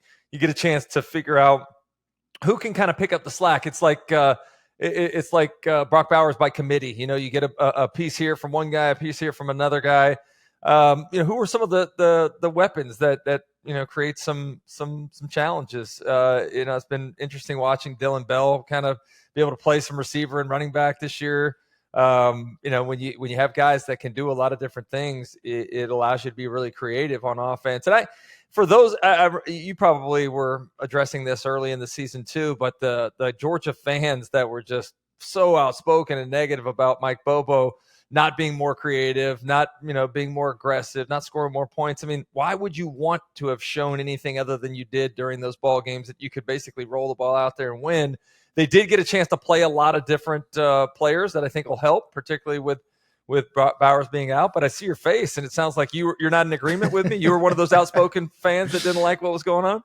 The listeners know it's not that I didn't think Bobo could lead a prolific offense. I have a bet with the listeners of this show that is related to Bobo's performance. And if Georgia wins a national championship with Bobo as the OC, I have to say a positive Bobo fact at the end of every single podcast for the entire offseason, which I'm just going to have Aaron give me a list of like 20 of those. And I'll just, he loves him. There's nobody that's a bigger proponent of Mike Bobo than Aaron, but I trust Aaron. Well, one, I love Bobo because he was at Georgia around the same time I was at Florida. I love guys that play at or coach at the schools they played at. They understand. I think that's what Kirby Smart's done a great job of, is guys like Will Muschamp, guys like Mike Bobo that understand, what it's like to play in this conference, what it means to be a Georgia Bulldog. My experience, I talked to you a lot about, Coach Spurrier and Dwayne Dixon and these other coaches that played at Florida. It means a little something extra. They can communicate, why you should be able to use this as something that can be more than just 4 years or 5 years of your life. It's something that it means forever. And, I love that that's the case with Bobo, but I've been impressed. Have you not been impressed with what you've seen here in the last month? Maybe not in September, but October? I love the way that he's been using Brock. I think that right when they needed him in that Auburn game and some of the things that they were doing with him to be able to give him mismatches in the second half of that game specifically, you're like, okay, this is it. This is the Monken offense that was passed down to Bobo that we were promised, that the pro Bobo crowd was saying, hey, this is what it's going to look like all the time. Now, I think it's been a little bit inconsistent. I don't think ideally they would have gotten off to the start that they did against South Carolina if they were holding some stuff back. I think there were a lot of Georgia fans saying, now is the time that we need to be able to show this. It was difficulty in the run game with how banged up they were in the first part of the year when they didn't have Edwards out there. But I think that you're seeing some signs of why this group is so effective. Now, the ultimate testament to Bobo, and I will give him his flowers, if they get through this stretch unscathed, and if this offense is putting up 30-plus points in every single game and they're doing the heavy lifting, trust me, I will give him his credit. I think now is when we find out just how good of an OC he is. Isn't it crazy, man? We're looking at the schedule in the preseason and thinking how easy it looked with Oklahoma being taken off week 2, and now all of a sudden it's turned into this monster stretch down the second half of the season. Man, honestly, we talk all the time about how tough schedule is not only who you play, but when you play them and how that calendar plays out. Like, I don't know if there's anybody that has a tougher 4-game stretch in succession. I mean, let's not forget the bye week's going on right now. So they're going to play 4 straight weeks against Florida, Missouri, Ole Miss, and at Tennessee. Like that's a brutal run for the Bulldogs. Yeah, and Arkansas having the 4-game stretch that it did was the only one that like kind of comes up. But then again, when you have as much struggles as they do, it doesn't really matter, I guess. But I find myself. I don't think they make it unscathed either. I'm with you. Oh, I think okay. So I think there's a good chance that they get out of this undefeated. I don't know that it's going to be with games of 30-plus points. So like, who do you think trips them up during that stretch? Do you want to just give your prediction away right now and say it's going to be Florida? Oh no! You know what? I would love for Florida. It's nice to have optimism heading into that game. Because I think Florida fans haven't had a whole lot of optimism the last few years. But I mean, what are we basing that on? We're basing it on a come from behind win over a 2-win program. Where you're down by 10 and with the last 5 minutes to go, you probably could have and should have lost that ball game. Like, I saw a lot that I liked. I liked the vertical passing game. I love the weapons around Graham Mertz. I mean, Mertz has been fantastic. The defense looked better at times. I mean, it's funny because statistically, the defense tells you it's a top 20 defense. But then I remember, the effort in Kentucky. I remember, some of the points put up earlier in the game against South Carolina. I'm a huge Austin Armstrong fan. I think it's probably more likely somebody towards the end of that stretch. I think Florida. I mean, Missouri coming up, 2 weeks? Oh, yeah, that's in 2 weeks, yeah. Yeah, if that game was in Como, it would be a lot more compelling. I think, honestly, I think Tennessee is a whole different team at home than they are on the road. And that could be at the end of that stretch going to Knoxville. I know it's a weird matchup because the physicality aspect of it, but I do think that Tennessee's upgraded their physicality on the lines of scrimmage, which should help. Yeah, I find myself wondering about that, about whether or not this group is ready for a stretch like this, because this is like you find out so much about yourself when it's week after week and you don't really feel like you have that break. Florida, we thought at certain points this year was going to be that break week, and this matchup is not ending up looking like that. What do you think Florida's path to victory is? Because they've struggled to run the ball away from home this year. And ideally, you would say follow the Auburn game plan. You want to shorten this game. You want to trust your running backs. It doesn't matter if you're one-dimensional. Georgia's not as good against the run as they've been in years past because they don't necessarily have those game records up front. But it feels like, at the very least, Billy wants this game to be decided in the low 20s, and he would prefer not to get into a shootout. Yeah, I don't know, man. It's been interesting because you talk about those dudes up front for Georgia. Georgia's typically, I think a lot of people think about them playing man coverage, but they don't really haven't played a ton of it. I mean, a lot of the zones that they play end up being kind of man type principles, but they played a lot of too high safeties in the back in the past years, and they're having to maybe do a little less of that to get an extra guy down around the line of scrimmage, and you're seeing more twists and games up front because they don't have the one-on-one pass rush skills that they've had in the recent years. So I honestly think Florida's run game's not as good this year. The offensive line is not as good as what they were last year. So I don't know that you can line up and just run the football against Georgia and think you're going to win the game. I think you got to be aggressive, man. Let's go. Let's use that same game plan. I thought they were too conservative against Utah. They should have been throwing the football against Utah more. I think there's moments of just, for whatever reason, it's funny too, because Billy Napier is an offensive guy. He played quarterback. You'd think he would defer to being a little bit more aggressive throwing the ball, but his DNA is more of a running type offense first. Last year, you go to Knoxville, you throw it all over. You're using boots and nakeds and creative stuff, and you're putting up 500 plus yards of offense. You're scoring a bunch of points, and then you come back and you get back to being real conservative. So I need to see that they're going to commit to throwing the ball down the field more. But I mean, Ricky's amazing. You're seeing Trey Wilson emerge as a future superstar. It's been nice to see my guy Willie Jackson's son Khalil playing well. Burks has been nice. So there's a lot of weapons that I don't think Anthony Richardson had last year. So let's play to the strengths of the roster, which I think is the pass. And that's not even talking about the tight ends. I think Boardingham's been really solid. That whole group has been good. So hopefully they'll be aggressive throwing the football and not try to make it a conservative, low-scoring game. I owe you an apology for not being as high on Ricky Pearsall because we had this conversation. No. Whoa. Is that what it was? Whoa. I am your biggest fan. How dare you? Of all people. Nobody likes to hate on white skill players more than white people. I don't understand it. It's like it's such a weird kind of dynamic. Whites hating on whites. I played in a basketball game in high school. It was against Tebow. I mean, Tebow wasn't there. Obviously, it was against Nice. Yeah. Every time I touched the ball, they booed me because I was the only white guy out there on our team, man. So I never understood the white on white hate. It's weird. I think that the two with like Pearsall and Ladd, everybody just assumes that they're slot guys, and they actually play on the outside a lot more than people probably give them credit for. And I thought in person, I was like, Ricky Pearsall's a bigger guy than what I think I see on TV too. And I remember at SEC Media Days, I asked him, and that maybe this is part of why I was a little bit lower on him. I definitely asked him why he wore his sunglasses backwards around his neck, and was he doing it to try and look like Guy Fieri? And he didn't know who that was. So I think I'm kind of justified in being low on him. Honestly, is Guy Fieri the cook guy with the spiky hair? Is that who that is? You know who Guy Fieri is, yes. I'm not a huge, I don't watch these celebrity cooking shows. I mean, I've seen that guy on some other game show things, but it's not like he's an icon. Come on, he is icon. That stretch, Connor. Come on, God, he's built an empire. The guy is he is worth a filthy amount of you see that look, and there is just there are single digit human beings on the planet that can get away with looking like that, and he pulls it off, man.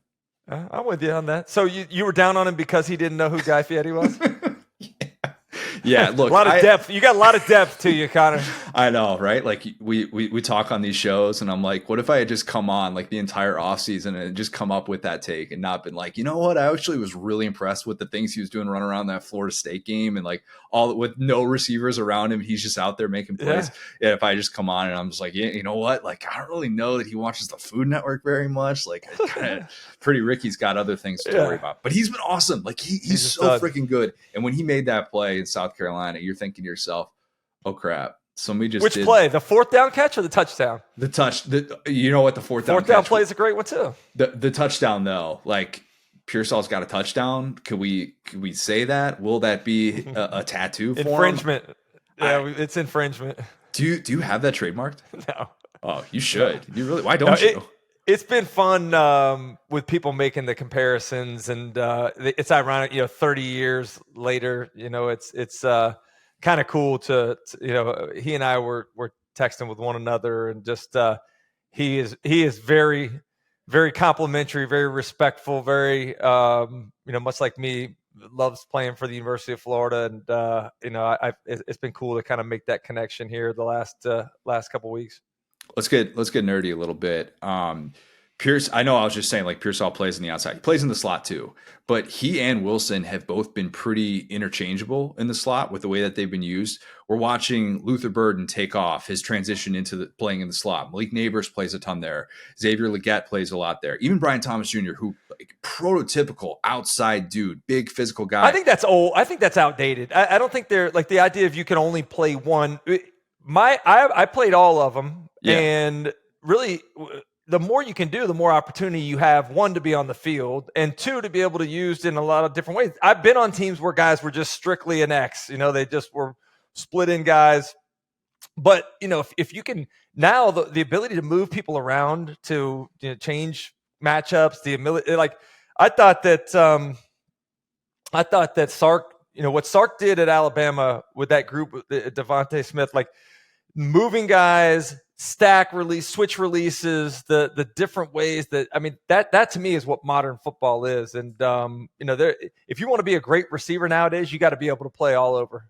Yeah, if you're not, and that's what I was going to ask you, is like if you're not putting your best receiver in the slot at least like 8 to 10 snaps a game, I don't know, like you feel like, oh, we got the pup in the shot. Get the dog. He's over here like acting like I'm neglecting him by not letting him sit up here with me, man. For those who can't see or are just in the listening crowd, CD's pup is in every single radio hit, Sirius XM show. You don't bring the pup to SEC this morning because that's obviously in Charlotte. But no, he didn't get to travel. Didn't make the travel squad. But when he was a puppy, he's a golden doodle, about 2.5 years old. When he was a little puppy, he'd come sit on my lap while I did radio in the morning for our Sirius XM show. So anytime I'm on the radio now, I think he thinks that that's how he's supposed to be. So he'll sit here for the entirety of the 3-hour show if I let him, and just chill and get his belly rubbed.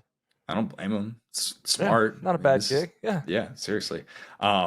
So like, what if a coach is not willing to do that? If they're not willing to put their best receiver in the slot 8 to 10 times a game just to see what the matchup looks like, you don't have to target that guy, but at least see, okay, what if we can just draw up a matchup pre-snap where we just know we're going to have that advantage? You're doing your offense a disservice by not doing that, right? Like you say, it's outdated to just have a guy play strictly in the X or something. I think that's become one of the most obvious trends. And if you're not doing it, I don't know, shame on you. Yeah. I loved playing with Hines Ward. Speaking of Georgia guys, playing with Hines in Pittsburgh. Like Hines could play outside. He was a Z receiver, but could play, when we'd go in 3 and 4 wide stuff, he'd play in the slot. Like, watching him and his understanding of coverage and leverage, and he'd always run the H choice route. So he'd be able to if they're playing zone, sit it down, you can turn in, turn out, man, you can break in and break out. Like it just gives it, you should win every single time. And a guy like Hines knew exactly where to sit to be able to take advantage of whatever coverage it was in. And it was just a really impressive, understanding of defenses watching him play, man. Do you remember every instance that you had a linebacker across from you in man coverage? In college, back when I was at Florida, there was not a whole lot of substituted coverages. A lot of they base a lot. So I wouldn't say there was a ton of man. They wouldn't play man a ton. Although, again, speaking Georgia, I did have some man matchups when we played in Athens up there in '95 against linebackers, which we took advantage of. But a lot of what I ran in the slot, I played X, and I started at X my senior year. Most of the stuff I did my sophomore and junior year was from the slot. But when we would go to 3, 4, 5 wide formations, I would always play on the inside. And most of the time, we were operating against cover two, a lot of the cover two posts, corner route stuff that I caught was all too high safety looks. The catch I made against Kentucky was a 2-man coverage where I had a linebacker underneath playing me man, which I beat him over the top and then split the safety. So, but now, I mean, you're playing against nickel and dime coverages. I mean, it's people used to talk about, are you a 4-3 or 3-4? Everyone's multiple with what they do with their fronts. A lot of it's, being in 4-2, fronts now and having to play, the maybe the most difficult, most important position to play is the, in that, in the slot now. Everybody calls it something different, but being able to set the edge as the nickel guy there against the run, being able to blitz off the edge, being able to play man coverage. I mean, there's a lot that those guys have to do, and it's a very unique skill set to be able to play that spot. Yeah, because I think a lot of people would look at what offenses are doing and say, well, why don't you just put your best corner at the slot? Why don't you just put Kool-Aid McKinstry at the slot if you have a receiver that's doing that? And because of what you just mentioned, there are so many other things that you have to worry about. It's not just as simple as, I'm going to line up across from one guy. And I think that's kind of where that mismatch is going to still be, and it's going to be really hard for defenses to adjust to that. The physicality of that spot, again, setting the edge in the run game, you have to be able to hold up against the run there. And a lot of, like you're talking about, a lot of these cover corners don't have the girthiness or the strength to be able to do that. Yeah, I think that's going to be one of those things that's going to be really interesting to look at moving forward, especially now when it seems like all these elite receivers in the SEC are playing so much in the slot, and will those guys that become more interchangeable that you can just throw in there in different personnel groupings, much like what we talk about on offense and the versatility it can provide there. I think those guys are still kind of being sorted through on the defensive side. Do you have a prediction for Saturday? I only ask because you've had more than a week to think about it, and you have a look in your eye that's telling me you might. I don't, and I'm certainly not ready to go on the record yet with it. Note that I think this isn't going to come. CD, this isn't coming out until Thursday, so you've got some time if you want to. Like, I'll just dub it over the top if you want me to edit it in the future. And I'll just move my mouth now and you put the words in. I think it's going to be competitive, man. I don't know about you, but for whatever reason, I think Florida feels really confident after winning that game against South Carolina. I think you're going to look back and you're going to look at that game a lot like you looked at the 93 game where I caught that pass against Kentucky as kind of a turning point in the program's history. So I think this is the game that people, South Carolina, will look back and say the same about Billy Napier's program. But this is a big test for them, man. You go out there and get blown out by 4 touchdowns, and all the goodwill you created is now out the window. So there's a lot of pressure, not only just to win, but just play competitively. Let's see what you can line up and do. I want to see the same body language. I want to see the sense of urgency. I want to see the excitement. They didn't have any of that when they went to Lexington. And forget all the get more sleep one night or change our schedule. Like, just show up and play, man. You get 12 opportunities that you're guaranteed to go out and have, man. Line up and be the best version of yourself on those 12 Saturdays. Last one for you, and I only ask you this because, as you mentioned earlier, I have so much respect for what you guys do in studio, the amount of football that you have to be on top of and be able to react to in the moment. Like, seriously, like anybody that thinks that job is easy is out of their mind. It is so You know what the hardest part about it is, Connor? You know this too. The hardest part is, I can't remember. You were there earlier in the season, I think, right? 2019. I think it was late September. I want to say it was like week 4, week 5. Okay. I remember it was Ole Miss Bama that I was there for. The hardest part about it is when, the first couple weeks of the season when they're all out of conference games and you got 4 or 5 games going on in the same window. That's a challenge. But watching the game on a television copy and not being able to see the all 22, especially for a guy like me, when I turn on the tape, I'm looking at coverage first, route combinations. You can't see any of that. Rarely do you ever get the all 22 feed on any of the games that you're watching. So you're only getting to see what the directors and producers want you to see.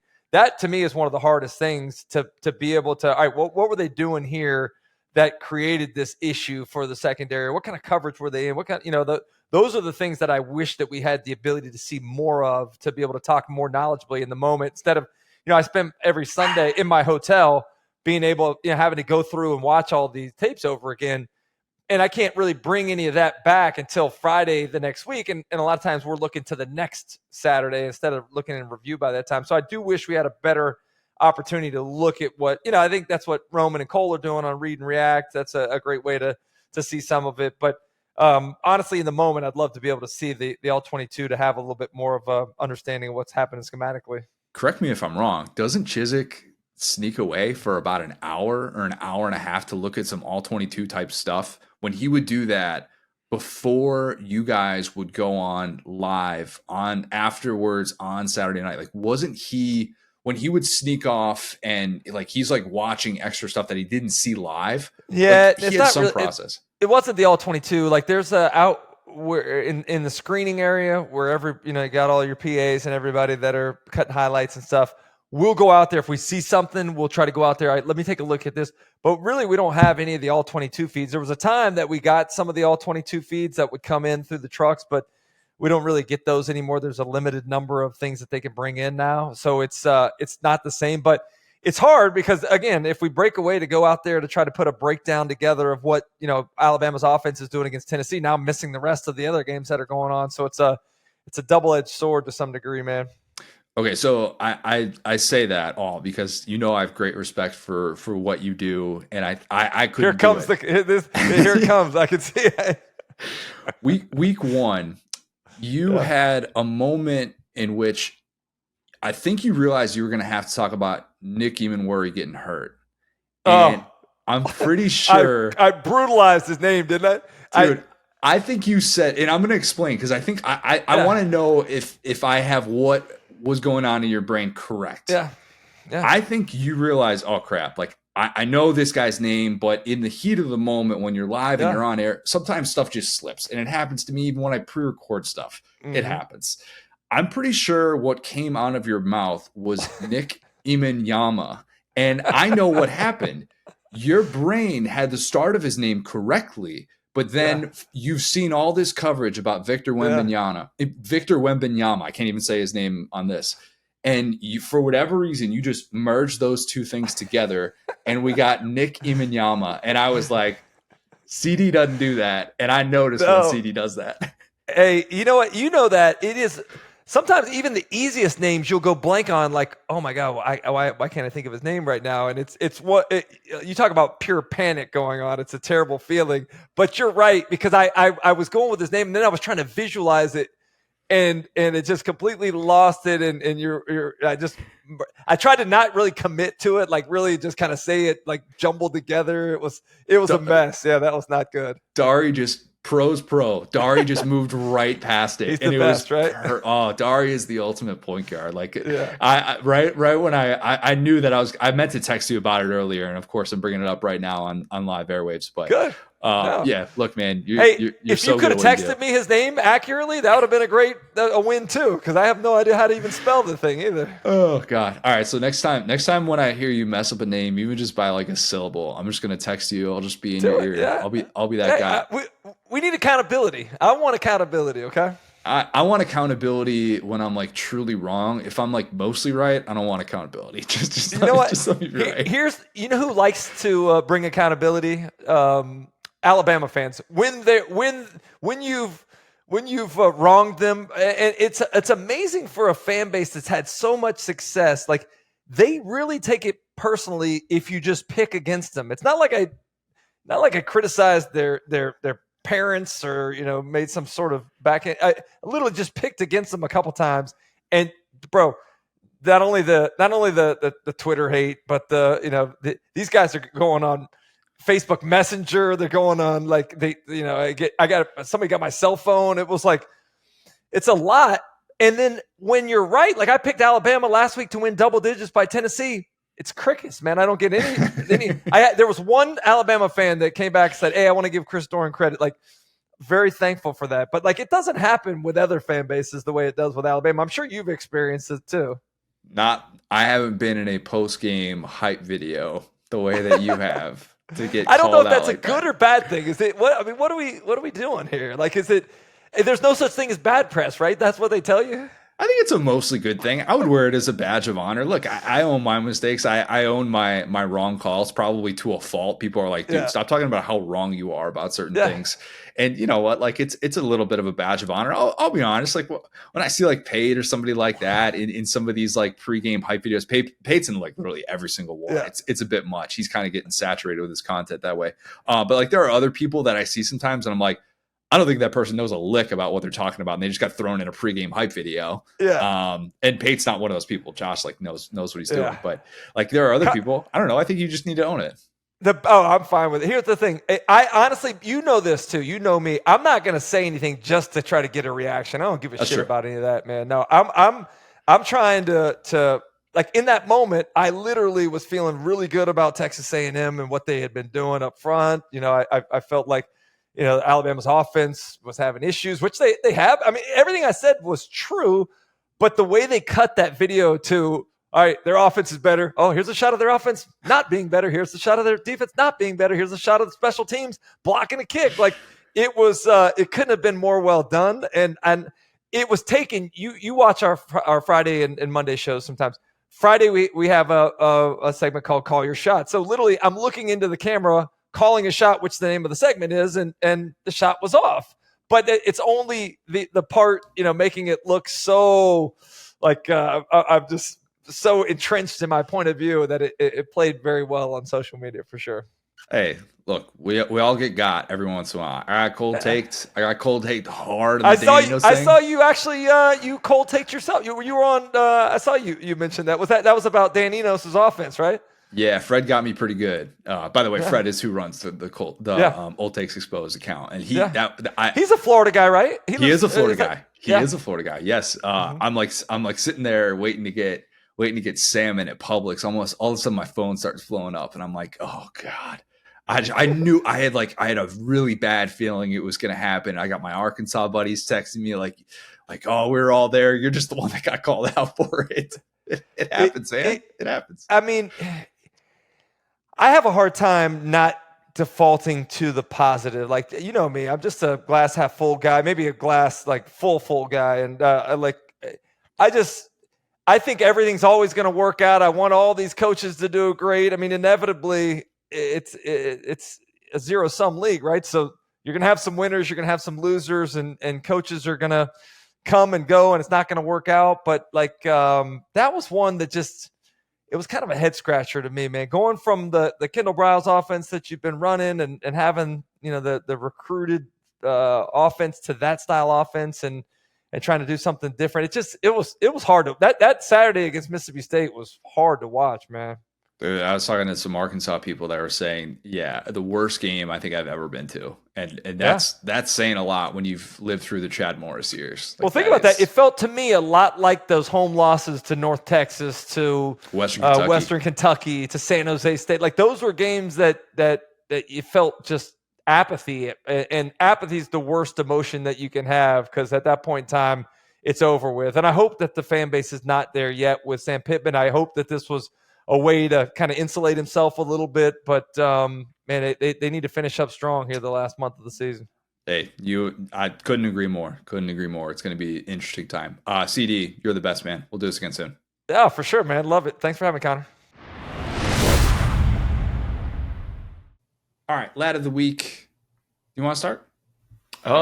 Sure. Yeah. So my lad of the week was Mizzou punter Luke Bauer. Now, this is a guy who swung what could be Mizzou's season in this game against Kentucky, right? They're down 14-0. Nothing is working for them. They go out to punt. And to understand how insane this moment actually was, if you guys that don't know what happened, this is going to be even more of a roller coaster. This is a guy who is a preferred walk-on, did not get recruited, is from DeSmit. He basically is just the most random member of Mizzou's roster that plays, that actually has a crucial role in this team. And don't you know it, in this game that could really determine if Mizzou's season starts to get away from him, they call a fake punt. And this dude stands in there and delivers a pass that if Brady Cook had thrown it to Luther Burden, they might have won the LSU game at the end of it. He executes one of the best fake punts I've ever seen. This guy's like 19 years old. Dime. It was a dime ski. And I went there and like looked at his back cup because I'm like, okay, like this guy, like, what did this Met? There's like kind of a powerhouse in Missouri. Like, did he like play another position? Like, of course he played another position. Kicker, not quarterback, does not have any like no logical bone in his body. He says, I'm Peyton Manning for 5 seconds. So anyway, he hits a not a special teamer, but like a receiver, a guy with some great hands. It was definitely a 2-man play because it was a contested catch. But dude, not only catches the first down, but runs it all the way in, and it is just the most electric play imaginable in that situation. A call that would have just been so classic Drink if it didn't go well, because you're punting when you're down already. If you screw that up, it's just such an obvious like other team has the juice, they go and score. This one's like knife motion. It's 21-0, and this dude just knows like this is my moment. This is my 8 Mile. I'm gonna go in here and just like completely delivers like this masterful, like he's gonna have a place in Mizzou history like no matter what. And he's a guy, like I said, not a super high recruit, not like a heralded guy. Like it was kind of a shocker like when he won the job in the offseason, and he was a kicker like in high school as well. So it's not like he was like this like punter stud that they were all just like jazzed about. But just want to give him some love because that's like what we talk about with Lab of the Week. It's like, hey, it's about putting in the work. It's about waiting for your turn. And that dude in his moment was just like, this is my moment. All you guys got a front row seat to this. Think about this. How many punters in the history of organized football have taken the soul out of a visiting stadium for a good reason? Think about that. That is really hard to do. To have the game-changing play in that game, to be able to step up in that moment, because usually you're not doing that because coaches aren't trusting you to be able to come up with a fake punt in that spot anyways. So you're not really being called upon to kind of dig them out of a rough spot early or something like that. I guess you can make the argument that's kind of the perfect time to call a fake punt. But think about how difficult that is to do. You can coffin corner the best punt of your life, and still the stadium's going to be like, all right, yeah, but we take over on offense. So yeah, cool. Right. Whatever. Or like even if you run for a first down or something like that, it's like, oh, that's a bummer. Defense has to stay on the field. To throw a touchdown pass and to throw a dime the way that he did, that was stuff that punters from coast to coast, I hope we're talking about, being like, Luke Bauer, man, he was 9th in Marler's quarterback power rankings in the SEC. I said to Marler, you should have had him at 6. That for a play, dude, I'm taking that guy. Like if we're ever playing Pong later in life and he's a celebrity shot, that's the guy. That guy has ice in his veins. A few SEC quarterbacks have not had a throw as good as Luke Bauer this season, if you know what I mean. Not to name names or anything, but yeah, worth keeping in mind. My lad of the week. Talk about staying ready. This guy, the epitome of it. Tez Walker, the UNC receiver. This is playing out in such a unique way. If you recall, if you stay up to date on this stuff, you know exactly what I'm going to talk about. Tez Walker was told by the NCAA, hey, we don't care that you didn't play a down of football at NC Central in 2020. You still transferred twice. You can't play at UNC this year. And then don't you know that the NCAA is like, hey, maybe you do actually deserve to play upon further examination. Basically, everybody's mocking us. We don't have any perspective whatsoever. We don't really have much of a choice. We're just going to let you play. I think they were going to take legal action too. There was a lot of stuff involved there. You've probably seen the video of Mac Brown telling him that he was eligible. Quiet game against Syracuse in his debut, and then boom, second game he plays, he goes off against Miami. He's like, wait a minute. I heard that Connor had UNC as his lock of the week. I got to do right by that guy. And boy, did he. 151 scrimmage yards, 3 touchdowns. Such a great moment for that kid. Andrea Adelson wrote about this for ESPN.com. And if you don't know kind of his backstory, like he became the primary caregiver for his grandma back in high school because his mom was working multiple jobs. He's from Charlotte, about 2.5 hours from Chapel Hill, much closer than the 7 hours that he would have had to drive to be able to go to and fro when he was at Kent State. His grandma couldn't travel to games there, couldn't just pop home on weekends, like during the offseason, do that stuff. But basically, the NCAA was dismissing how Walker had sought mental help while at Kent State. And then again, when he transferred to UNC, and they were like, hey, you just left because your coach did. Sean Lewis went from Kent State to go be Deion's OC at Colorado. We think that you're just trying to pull a fast one on us, which even if that was 100% of the reason, it should have still been enough to give him a waiver. He should have still been able to go and be like, hey, look, my coach just left. I don't even play at NC Central. Just let me go. Just let me go. But whatever the case, all's well that ends well, I guess. He finally gets to play in the middle of the season. He stayed ready, and UNC is so much better for it. Love to see it. They're a scary team to play, man. I would not want to play UNC right now with the confidence that they're playing with. They're going to be a tough out every week in the ACC, and I might have just guaranteed that they're going to lose this week. But love the UNC story, and not just because I'm very, very biased towards Chiz. As we talked about at the time, it's good that the NCAA has their priorities correct. The biggest issue in football here. So I can't tell you how many times I've tried to fool someone by faking a mental health issue and also that my grandmother is late in life and I love her. Those are two things that people often just make up. So great to see they were really on the right side of history there. This UNC team is just like, that was one of the few teams that I feel like pretty right about as far as they actually could take a step forward, and they played really well this year. And a funny little wrinkle to my story I told earlier about my two buddies I was talking about were both Miami fans, so I got to see the Eugene masterclass play out on their phones because LSU was up by so much, and I was just like, hey, can't bet against Chiz. So, and of course, Walker, I got to watch like pretty good bit, enough of his game to think he had a good game without watching much of his game because he had a day. One thing about Miami is they will make anybody who has got a little bit of juice, they will be the coming out party for any like great player.